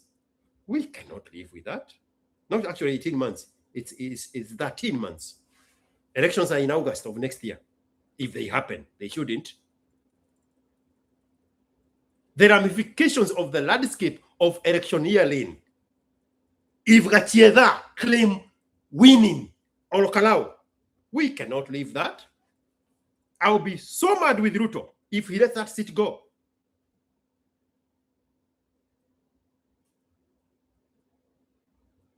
Political parties exist to win elections. One more time. Political parties exist to win election. I'm forgetting the name of Ruto's party. That's why I'm not mentioning it. What is the Ruto's party?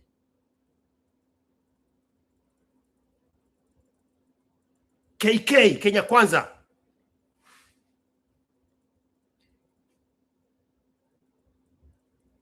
Kenya Kwanza exist. UDA. Is that the name with Kenya Kwanza? Excuse my madness. UDA is same as Kenya Kwanza or is different? Now, let's settle with UDA. Political parties exist to win elections. That's it. There's no other reason to have a political party.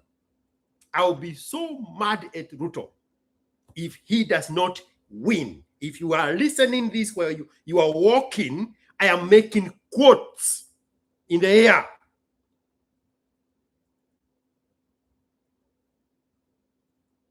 I'll be so mad at Ruto if he does not win Kipipiri or Karao. Political parties exist to win elections. Ruto, win that thing before 9 a.m. on July 19. The ramification of having Gachagua with his sereness, with that feminine energy, his projects everywhere, we cannot live with that for 13 months. We cannot.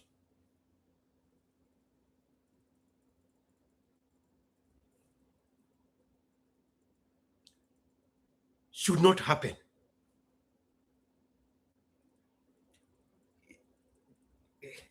I don't see him losing, but I'm telling you right now, if you lose that party, if you lose that elections in Olkau, I'll be so mad at with you. I'll be like, why do we have UDA? If you are the president, the ruling party, with the machinery. I hope you're not confusing that you want to imagine what I am saying. I am saying what I am saying.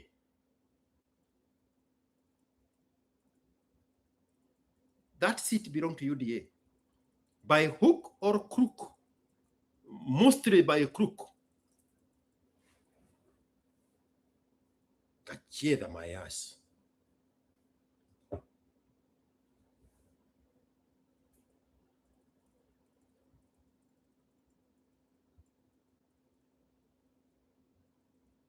Mutadu? Mutadu? Mutadu?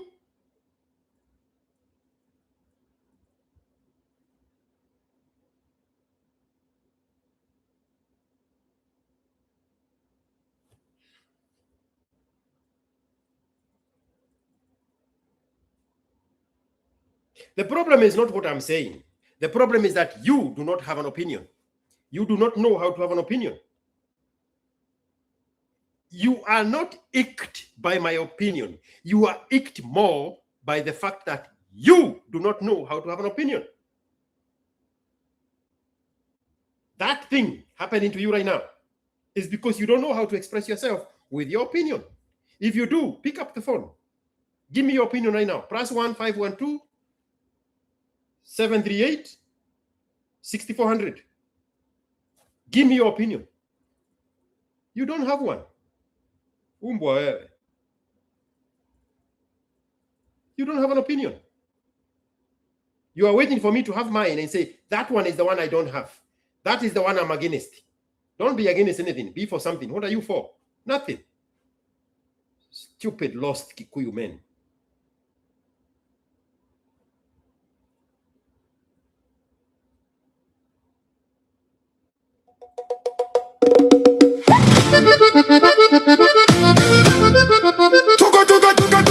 Tugo kiratene, tugo kiratene, tugo kiratene, tugadure ruto, tugo kiratene, tugo kiratene, tugature Ruto.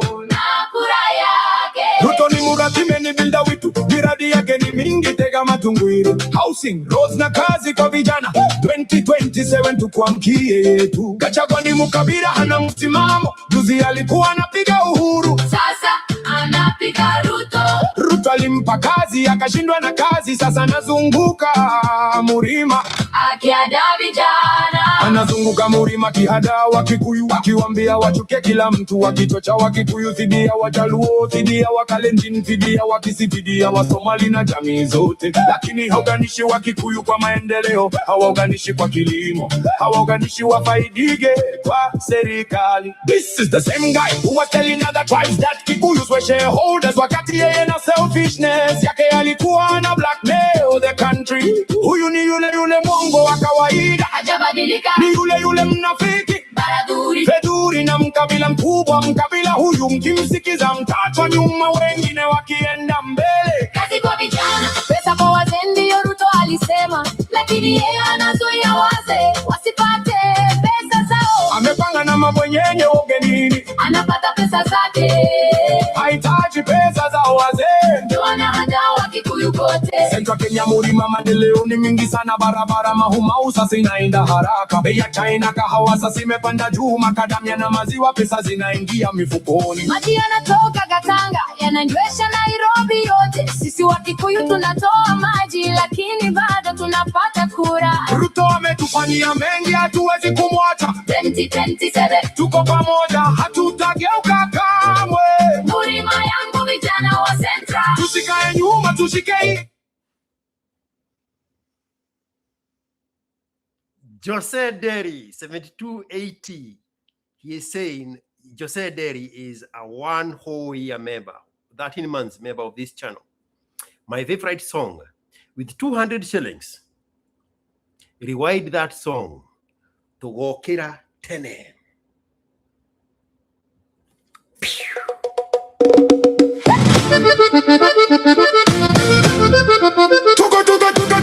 tugo kiratene, tugo kiratene, Tugo kiratene, tugadure Ruto, tugo kiratene, tugo kiratene, tugature Ruto. nakura yake. Ruto ni murati meni bilda witu, miradi yake ni mingi tega matungwiri. Housing, roads na kazi kwa vijana, 2027 tukuamkie yetu. Gachagua ni mukabila hana msimamo, juzi alikuwa anapiga Uhuru, Sasa anapiga Ruto.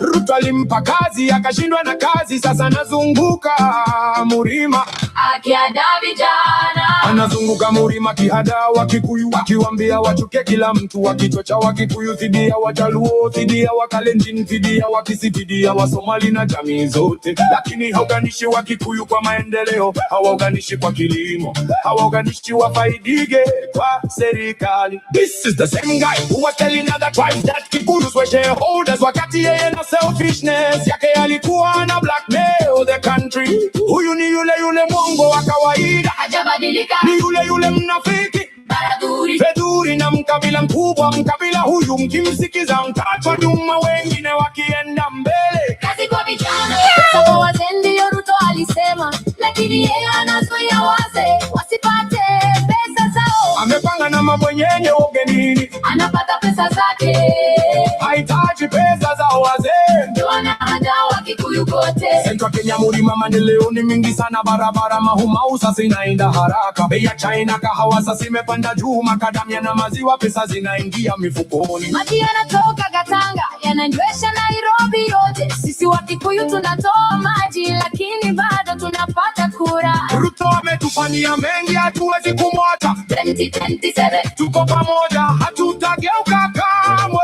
Murima yangu vijana wa Central, Tusikae nyuma, tushike hii kura. Uhuru alipewa 10 yake, Ruto pe 10 yake pia. Maendeleo ndani ya Ruto, tuko pamoja mpaka mwisho. tugo kiratene,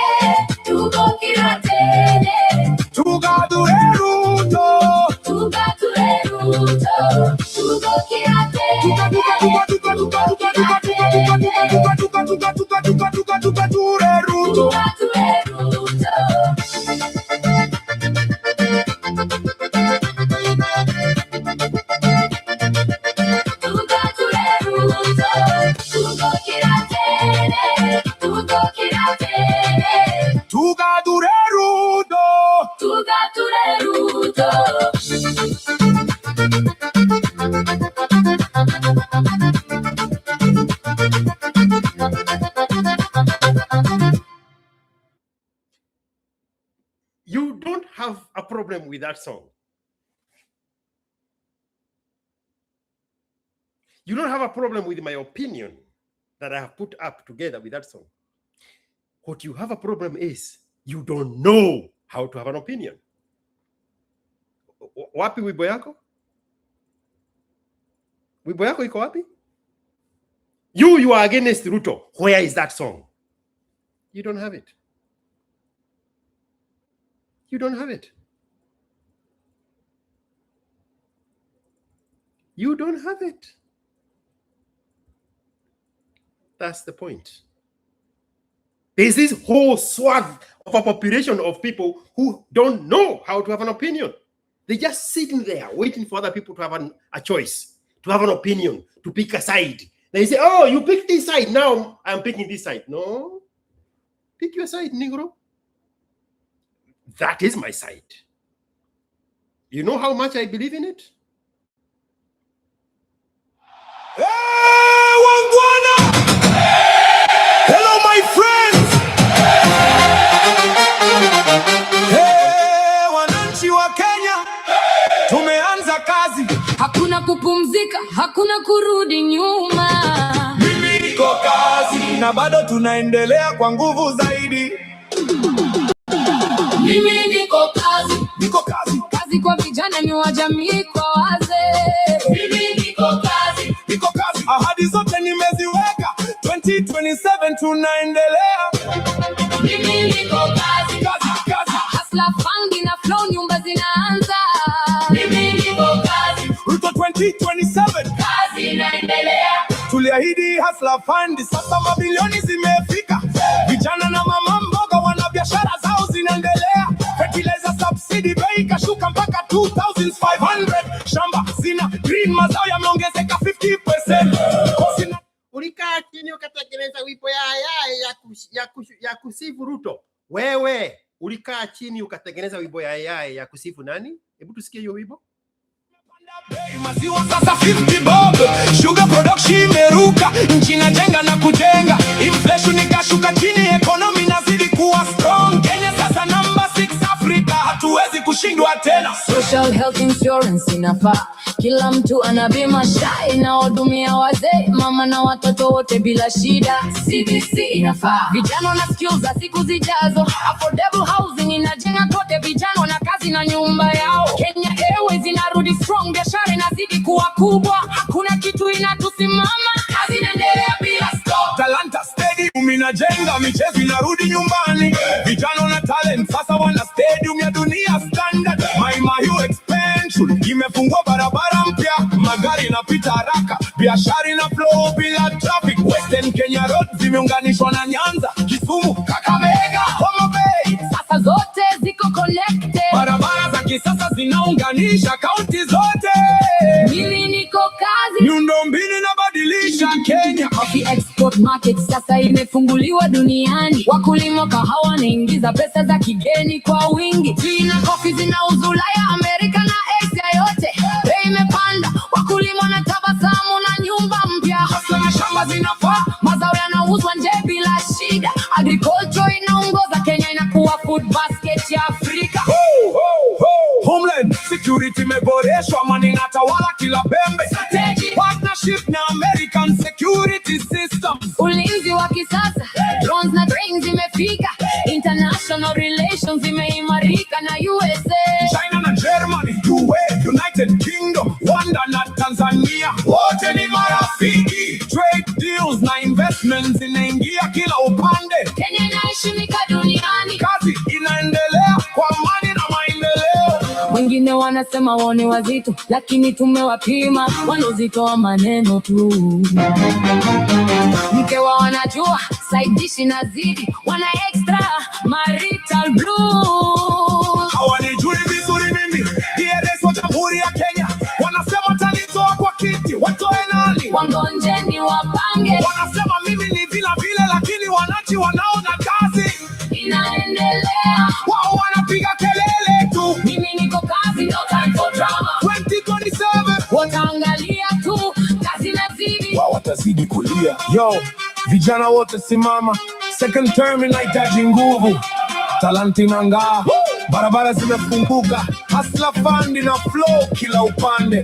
Wengine wana kelele tu, wanasitwa maneno, lakini kazi inazidi. Hawanijui vizuri, mimi ndiye Ray. 2027 tuko tayari kuendelea. No time to waste, kazi inaendelea. From hustler to president, hatuwezi kurudi nyuma. Mimi niko kazi, niko kazi, niko kazi, kazi. Mimi niko kazi, niko kazi, kazi, kazi, kazi. Mimi niko kazi. Sasa ntemi nataka mama na vijana tunaunga mkono. Ahadi zote zimetimizwa. Kenya inang'aa, tunaomba tena. Mimi niko kazi, mimi niko kazi, niko kazi. Second term inataka. Kazi inahitaji mtu kama mimi. Niko kazi, kazi, kazi, kazi. From 2022 hadi 2027 tunaboresha, tunaendelea. No time to waste, kazi inaendelea. From hustler to president, hatuwezi kurudi nyuma. Mimi niko kazi, mimi niko kazi, kazi inaendelea bila kikomo. My number is +1 512 738 6400. Text me your version of a different song. Counter this one and I'll play it here right now. Do you want a countdown? How much time do you need to send me that song? That is my opinion. Don't worry about my opinion. It never happened. Show us yours. Where is it? One term is not an opinion. That's an outrage. That's pettiness. That's immaturity. That's deficiency of vocabularies. People your age need to be speaking in full sentences. One term is not a full sentence. That's an outrage. Open your mouth and give us your opinion. What is it?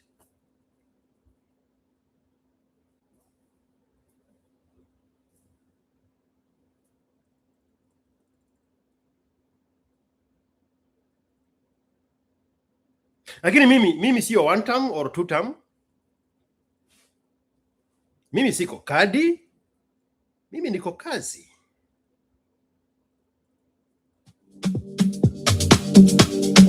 Mimi niko kazi, je wewe? Niko kazi. Niko kazi.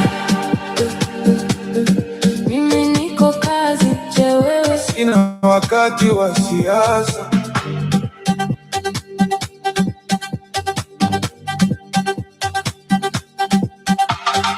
Alikuwa 12 akiuza kuku barabarani.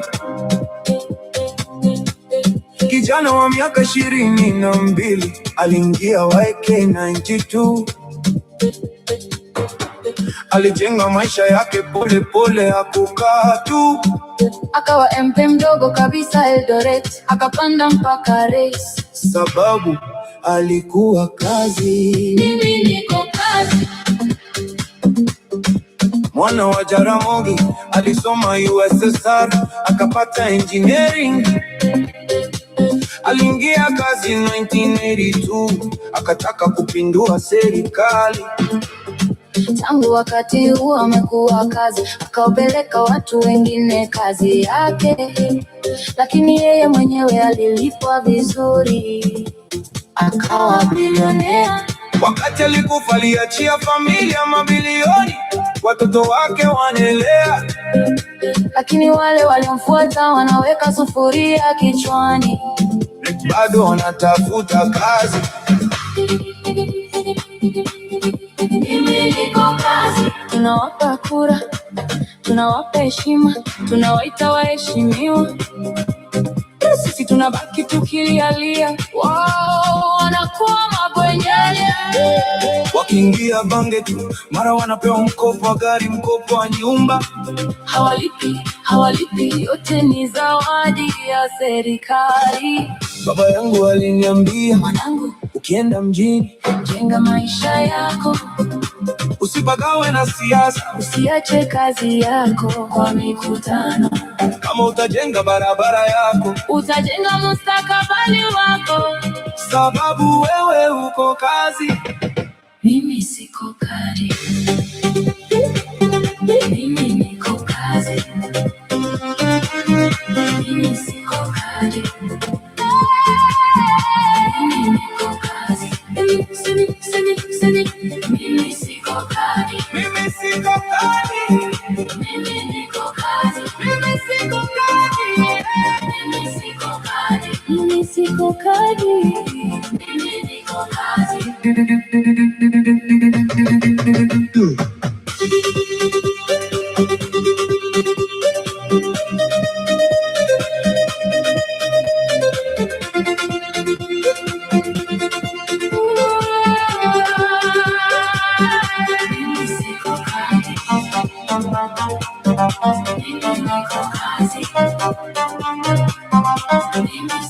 I'm checking for the messages to see your opinion show up in a text message. The number is +1 512 738 6400.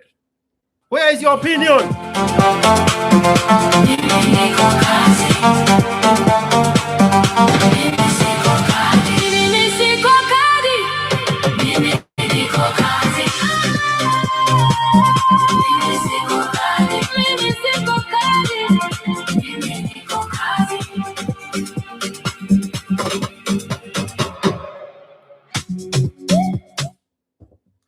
Anything else? Somebody said something here profound. Eli Ochieng, ongewach maber kabisa ya wajatero ivinade ivimabel. ASKiQ, there is this bullshit called public participation is even going to begin to stop a very wonderful project of nuclear power plant that was to lower electricity prices one time to enhance production. I will answer your question, but give me one moment to dunga. Black people, the world cannot live in peace if they entrust black people with the responsibility of disposing of nuclear waste. Black people have no ability whatsoever. The entire population of this world of black people cannot be trusted with the responsibilities of safely disposing of nuclear waste.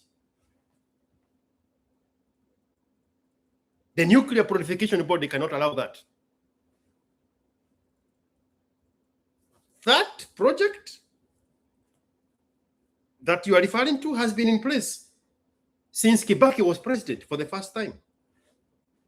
It will never happen. There is no demonstration. I am repeating myself to make sure that that insult sinks. There is no demonstration anywhere that black people can be trusted with the responsibilities of safely disposing of nuclear waste. It will be a catastrophe. It will be a catastrophe. Black people have never known how to dispose of human waste.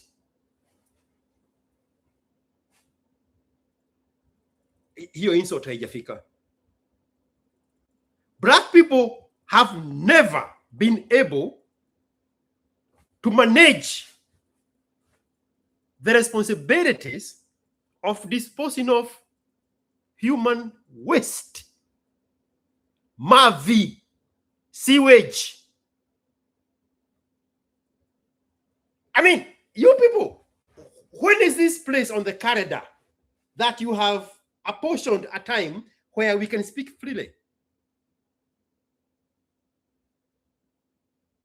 Show me a society that is led by black people that are efficiently disposing of human waste.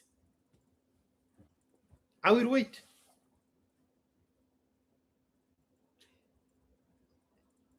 Mavi na takataka. Where? Is there that society led by black people anywhere on this planet where they have safely managed poop and trash? I will wait. The comment section is open. My phone is open. Show me that place. Again, let me repeat. Show me a society led by Black people where they have efficiently managed human waste, poop, and trash. Show me that society. It does not exist.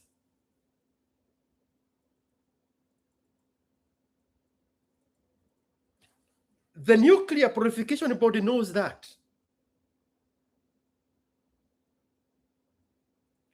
Wherever you are right now, if you are amongst Black people, look through the window. Tell me what you see.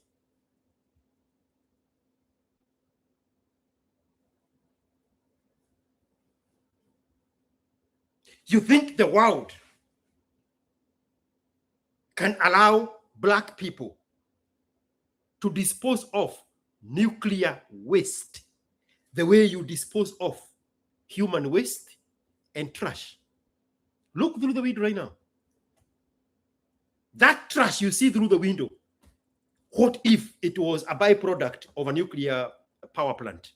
That's what I'm calling nuclear waste.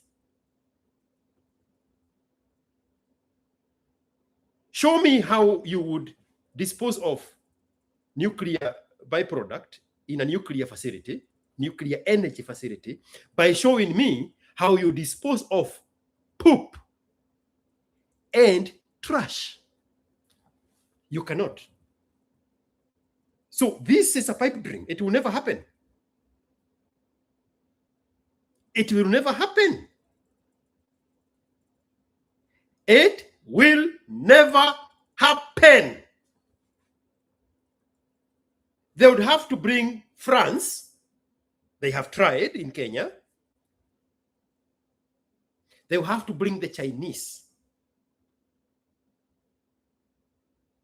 to build from scratch a nuclear plant where they have the monopoly of completely having the control of the entire nuclear plant power station, the entirety of it, for 1,000 years. Because if things change and there is no longer France managing the power plant in anywhere in Africa, right now your brain is going to Egypt, your brain is going to South Africa. Go look at the dynamics of those power plants. The unforeseeable future of a power plant in Kenya, where there is no France and there is no China, the world cannot live with it. The world cannot live with it. So no, there will never be a power plant controlled by Africans in the continent of Africa, unless they demonstrate how they take care of human waste, poop, and trash. Because they have demonstrated how they do that. Flying toilets. Flying toilets. That's how they dispose of human waste. Kawangware. At the main thoroughfare in Kawangware, the main stage of Kawangware, go look what is happening there. They wake up every morning and they take their trash there and nobody picks it up. In the main place, on the main thoroughfare of Kawangware.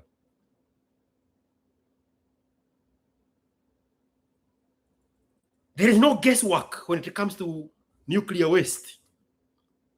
Those will be deads. If you change the trash at Kawangware for trash from a nuclear plant, then those would be deads. Those will be polluted rivers and aquifers. Those will be deformed children, children born with deformities. You are all protecting 60-40 simple boy. The entire population of Kenya would look like that. I want you to package this, what I'm saying now, in abstract and go cancel me somewhere. If black people were left to their devices to manage the waste from a nuclear plant, the entire population of Africans would be deformed humans.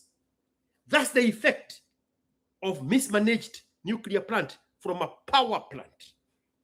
You think the world can live with that?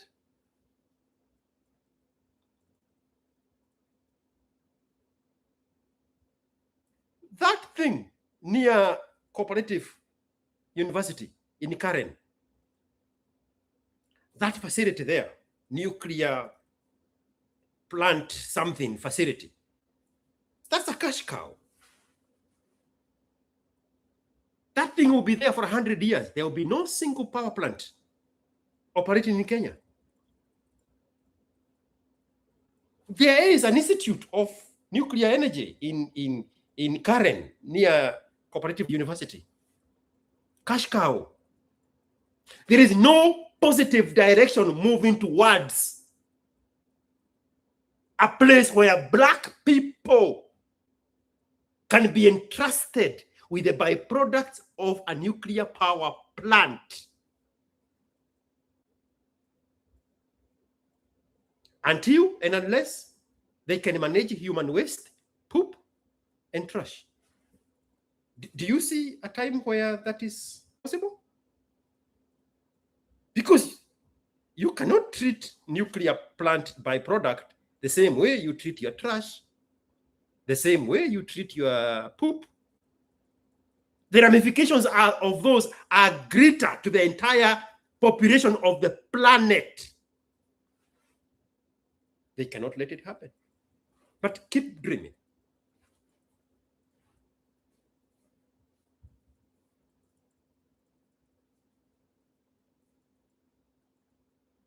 Keep dreaming. So what was your question? There is this bullshit called public participation is even going to begin to stop a very wonderful project of nuclear power plant that was to lower electricity prices one time to enhance production. What you are referring to is the powers given to the general public in Kenya's Constitution 2010 that says power belongs to the people, the sovereignty of it, and they can exercise it both ways, through representative or through direct participation. That participation aspect of it needs to go away. The Kenyan Constitution needs to be amended to remove that provision of public participation. In legal terms, it's called participatory democracy. The other aspect of it is called representative democracy. Kenya has both. It's the only country amongst 4 other countries have that provision, both representative democracy and participatory democracy. What are the other 3 countries? Venezuela, Guatemala, and some other failed country in this hemisphere of America. 3 countries. Venezuela is gone. 3 countries. Kenya is number 4 of 220 something countries. Only 4 countries have both participatory democracy and representative democracy in their constitution. Every time the participatory aspect of the Kenyan constitution is used, it's used to defeat the effort to make our democracy better. It has never been used to support something for the greater good of the country. That Kipengele needs to go. There needs to be a constitutional amendment to remove that from the constitution. The participatory democracy aspect of it, because it's the one that is being misused to gridlock those kind of developments. It is the reason that we could not get our acts together and listen to me carefully, and pseudo America when they wanted to create a special facility to take care of DRC Congo patients with Ebola. If we did not have the participatory democracy aspect of it, we would have sat it down, wait for America to create that facility. When it's fully loaded and complete and equipped with everything, then we rise up and say the public refused to accept those people. But because of the poison of the participatory democracy, we jumped the gun before this facility was built. Smart human beings would have taken advantage of the provision and saying, okay, go ahead and build the thing. When it's fully complete, then find a way to say it is not possible. But your brains cannot go that far up. So you self-defeat. I hope that insult sinks the way I wanted it to sink. That's the danger of the participatory democracy aspect in the Constitution. The one that empowers, the power belongs to the people and they can choose how to exercise it. Every time they choose to exercise it through participatory democracy, it's for self-defeat in the country. It's never been applied to make democracy better. That is my point. I need to go. Anything else? Mumeshautiwa ya kutosha ama bado? Kosgei, we need to have benevolent kind of dictatorship. But you are saying that because you are Kalenjin. Kosgei, you are saying that because your guy is the one in power. That will be the response of the Gachagua. That's nonsense. But yes, we need to override, number one, the constitution allowance that gives the most misinformed, uninformed, and disinformed group of people to always use that kipengele of the constitution to stop good things from happening. We can only do that by repealing that constitution, and where we are at it, disbanding the entire constitution altogether and go back to section 2A, 2B of the constitution. One party, one president for life. And then borrow from the current constitution and say, every 2 years, we are going to examine the performance of the president. It's already in the constitution. Every 2 years, we are going to examine the performance of the president. And if we don't like what he is doing, after 24 months, we can recall him.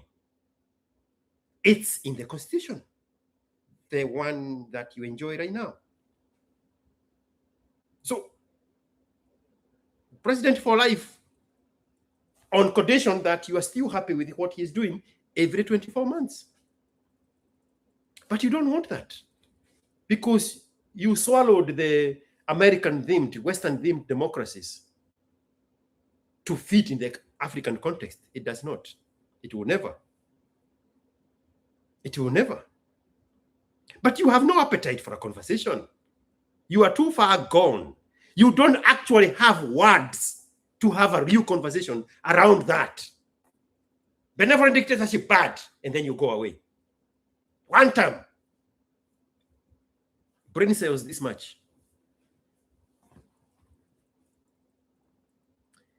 Common man 67.56 with $2. Gachagua winning is like Kamala Harris winning. 100%. In which world should we allow that? In which world should we allow that? Come on. How much you paid? Have you heard what that nonsense guy said?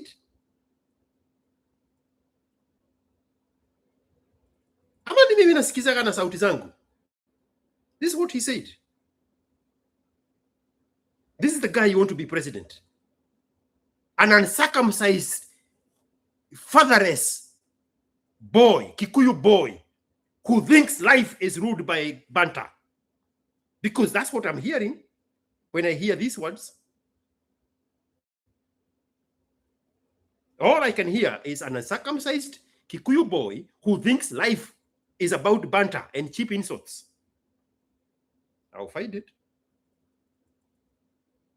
Hakuna pahali mimi naenda.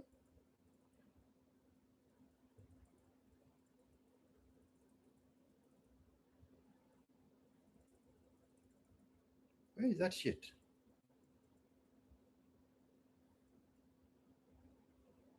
How do you truly envision yourself living in a world ruled by Gachagua? His CS interior is not in my league. I only answer William Ruto. I cannot respond to such a character. It's really demeaning my own dignity as a leader. I'm a Kenyan leader with more than 10 million followers. That is an employee of William Ruto. I answer William Ruto. He is trying to answer me on behalf of William Ruto. He'll be answered by my boys, MCAs and MPs. What I'm due. So this is the yacht. So here's the stairs. These stairs lead. Am I the only one who listened to this guy?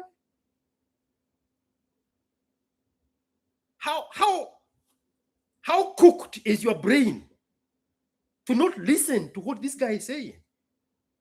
Is this somebody who can be president of anything other than the cattle dip in your Munyororo? Is that the reasoning of a national leader? His CS interior is not in my league. I only answer William Ruto. I cannot respond to such a character. It's really demeaning my own dignity as a leader. I'm a Kenyan leader with more than 10 million followers. That is an employee of William Ruto. I answer William Ruto. He is trying to answer me on behalf of William Ruto. He'll be answered by my boys, MCAs and MPs. What I'm due. So this is the yacht. So here's the. I think I'm the problem because I hear what he's saying. So my response to that was, see it. Or a man who has no idea, or a man who has no authority, has no power, has no voice, have no choice, have no control. Riggy G embodies the recklessness of the Murima fatherless Kikuyu men. A people so removed from the structure of a society, they no longer belong. They are the Jagada. Jagada is, you see some goats, they have that thing, those two things hanging off the chin by the neck of a goat. Those two little things. In Kikuyu, we have a saying, Jagada does not belong to the skin and does not belong to the meat. It is just there. It does not belong to the meat. It does not belong to the skin. That is the Jagada. And now, in my response to that stupidness, I say, they are the Jagadas, neither on the meat nor on the skin.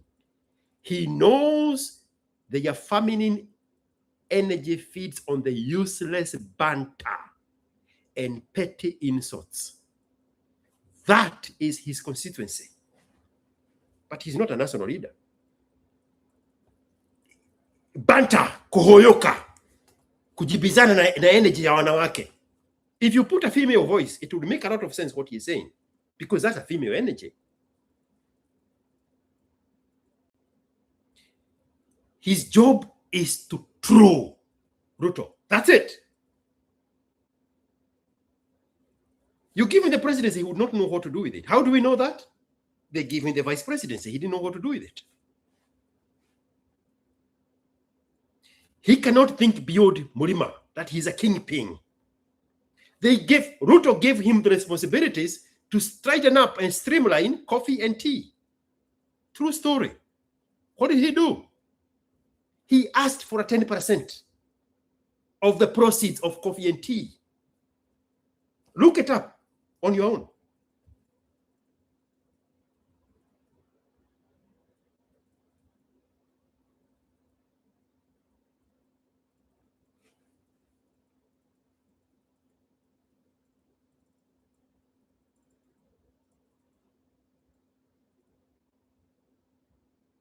This is a tribal leader, and a petty one at that. A petty one like that. He thinks that his job is to throw Ruto. That's it. That's the response he's giving them. A man who has no identity. It's 450 years of a man who has no identity. And of a man who has no authority, has no power, has no voice, have no choice, have no control of his women. Kikuyus were doing what? We're almost clocking like 100 now. What do you mean 100? Years of no identity. Bro, a little bit more than that. These fuckers in central Kenya, where I'm from, they came from Congo Forest. So they're probably told by their wives to leave. So imagine now would be living in Congo, people, just picking gold from the ground. Are people coalescing around this guy, Rigathi? Of course they must. Are they? Is that widespread thing? Or it's a TikTok thing? And you know the time he was dismissed when he was impeached. I put up a tweet and I said, unfortunately, what this guy has done is just created the biggest opposition leader in Kenya. Because us guys like victims. We don't like winners. We like victims. Yeah, so he created himself as the biggest victim, and now look at him. He's even stopped talking about the other guys. It's now all about him. And the Kikuyus love that. Just give us somewhere where we can take our violence. The weakest society in planet Earth. The Kikuyus. Now, I put a tweet the other day, and I said Kikuyus are the biggest blood fucking people on planet Earth. And Gachagua is the leader of the most blood fucking people on earth. And he knows it. And the reference point was, he was the one telling us about how he was persecuted by Kenyatta. That he was stripped naked in front of his children.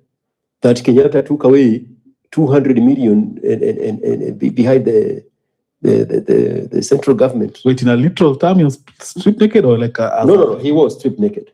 Like physically? Yeah, Itubi came and told the story to Kibe. They said, we had warned him. This is after the sheep thing, stealing of sheep, or before? Or after? Way before. Way before. When Uhuru was probably president. Itubi came and told Kibe, me and the current president, we told Gachagua that they are going to arrest you. The safest place for you is to go to the village. Let them come for you in the village. He told Kibe that, Itubi. What was his crime then? What crime? What did he do? What had he done then? I mean, Uhuru was using the DCI to set scores, whatever those scores were. Just personal vendor. This guy was personal assistant to Uhuru Kenyatta. Babu gives a story of how he escaped. You've heard stories of what's happened, right? Starting on top of a vehicle, there's a line you cannot cross. You can toe the line, but if you go beyond that, I mean, you've heard stories of what's happened, right? But why didn't guys show up for Mandamano today? No, one moment. Let me finish this point. Yes. Okay. So when he was selling the agenda of Uhuru Kenyatta bad, he had all this list of lived experiences of persecution by the Kenyatta regime. 2 days ago, he was in my village, in Maragua, standing on top of a vehicle, amplifying the greatness of Uhuru Kenyatta.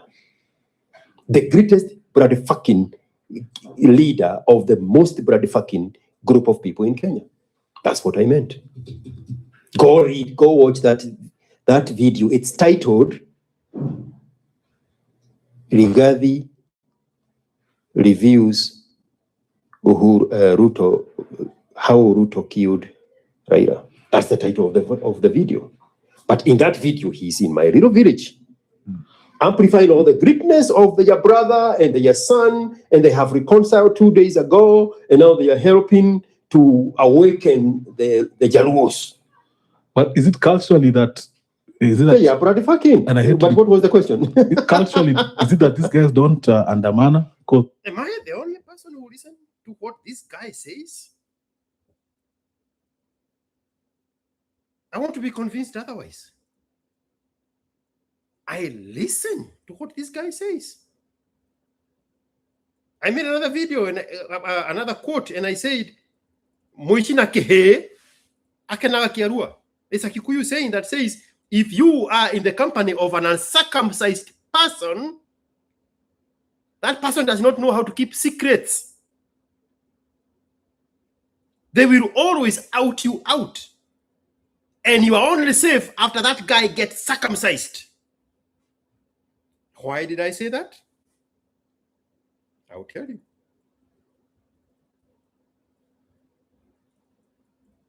This is the story he gave about when he was vice president and they are chilling out in Kirigoris at the president's ranch with Didi Nyoro and Ichung'wa.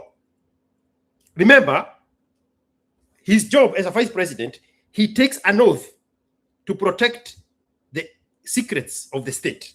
That's part of the oath.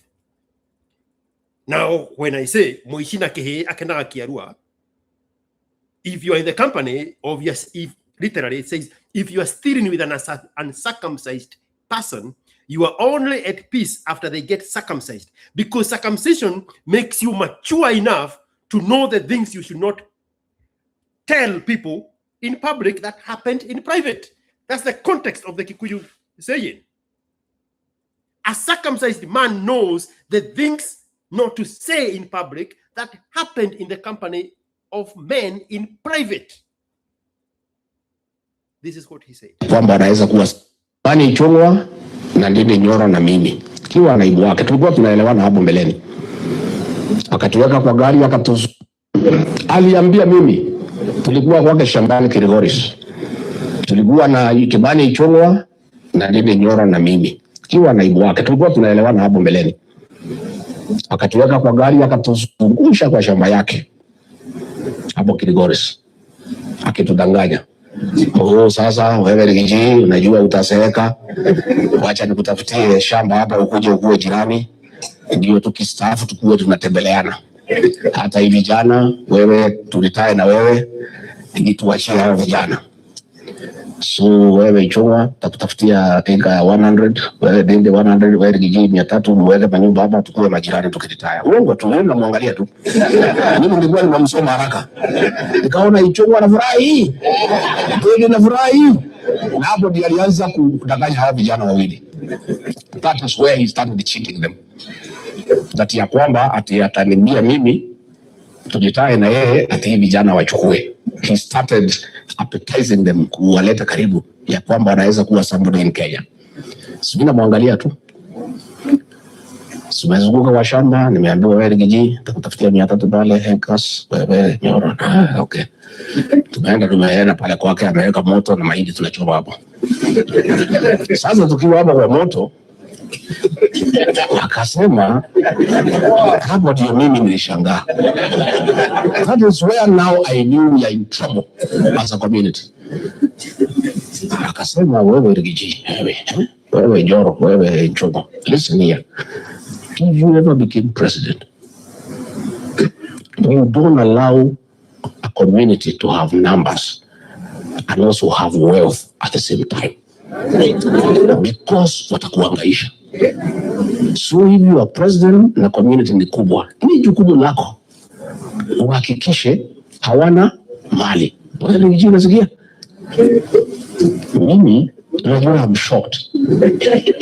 Nikashindwa amesahau sisi ni wa Kikuyu ama ananiambia makusudi. I am still debating. Mimi sikulala. Tukapewa kila mtu nyumba. I did not sleep the whole night. Nilikuwa nauliza asubuhi itafika saa ngapi niende. Hao vijana yangu wote wawili wanapiga makofi. Ndio kabisa rais. Either they did not understand what he was telling me, and that is what now has happened. You will not allow the mountain people to have wealth. You look fantastic. You've lost a... Am I the only one who listened to this guy? Moishina Kehe Akenaga Kiarua. If you go there and steal with an uncircumcised man, they are going to rat you out. You are always expecting him to rat you out. You'll be at peace when they get circumcised. That's a Kikuyu saying. Why is he bringing that kind of talk to public? Objectively. And this is the guy now that wants that position where he will be surrounded by similar people without the expectation of them using those private conversations as banter.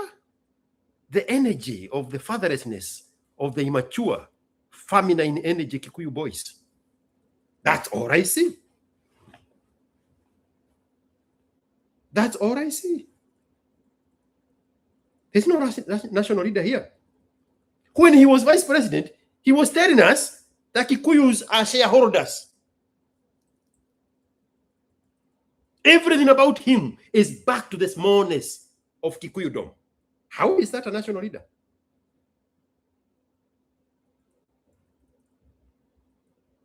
Am I the only person who actually listens to what he says? Edeni nyumbani bwana. Nimekachirika. Edeni nyumbani.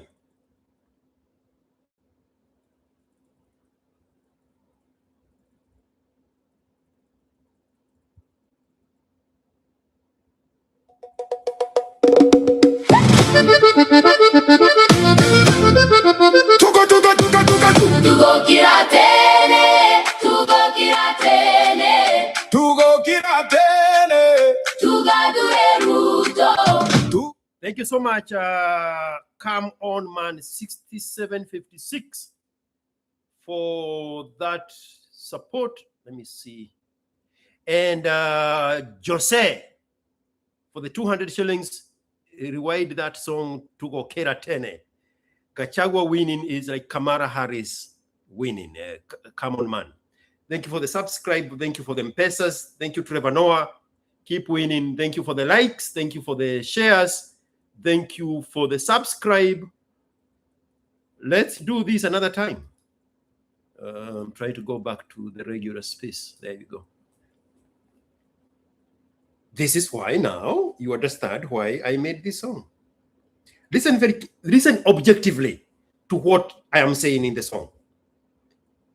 I know you will come without an opinion, and so therefore you will come hating my opinion because you do not have an opinion. But allow yourself for what? 2 minutes and 53 seconds to listen to what I'm saying. Then go back to your cocoon.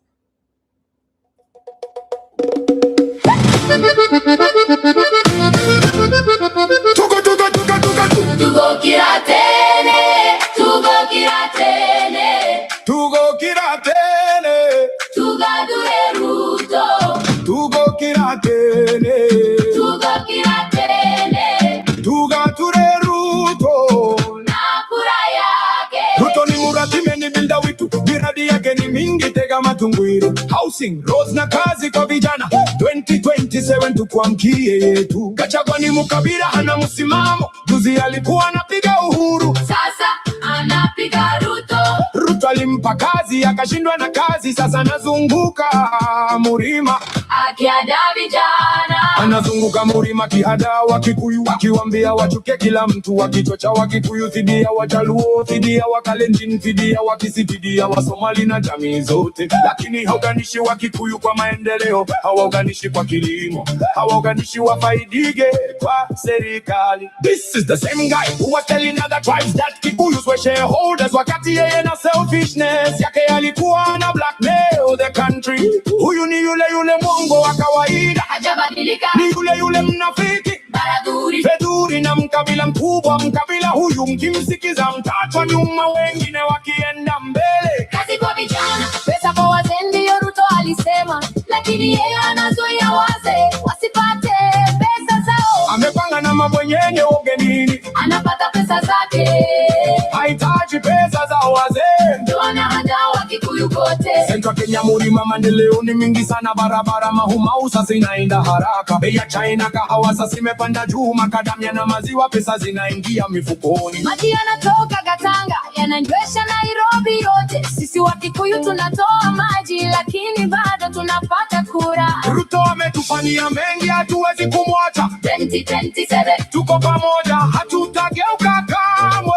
Murima yangu vijana wa Central, tusikae nyuma, tushike hii kura. Uhuru alipewa 10 yake,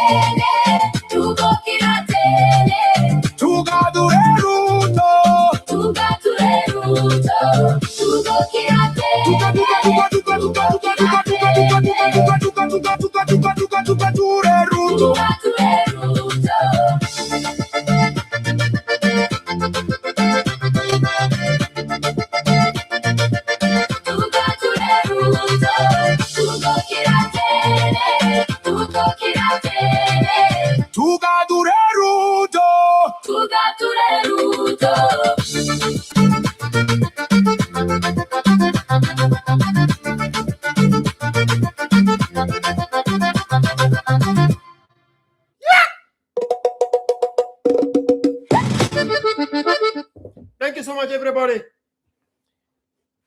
Take away. Learn how to have an opinion. Don't worry about my opinion. Have yours. When you do, formulate it in a way, in a text, in a complaint, in a post, somewhere, share it with me. When you learn how to have an opinion, put it somewhere. Immortalize it somewhere. And then share it with me. My number is +1 512 738 6400. And my alarm on cue has rung. I need to go. Asanteni sana. Tuko kila tene.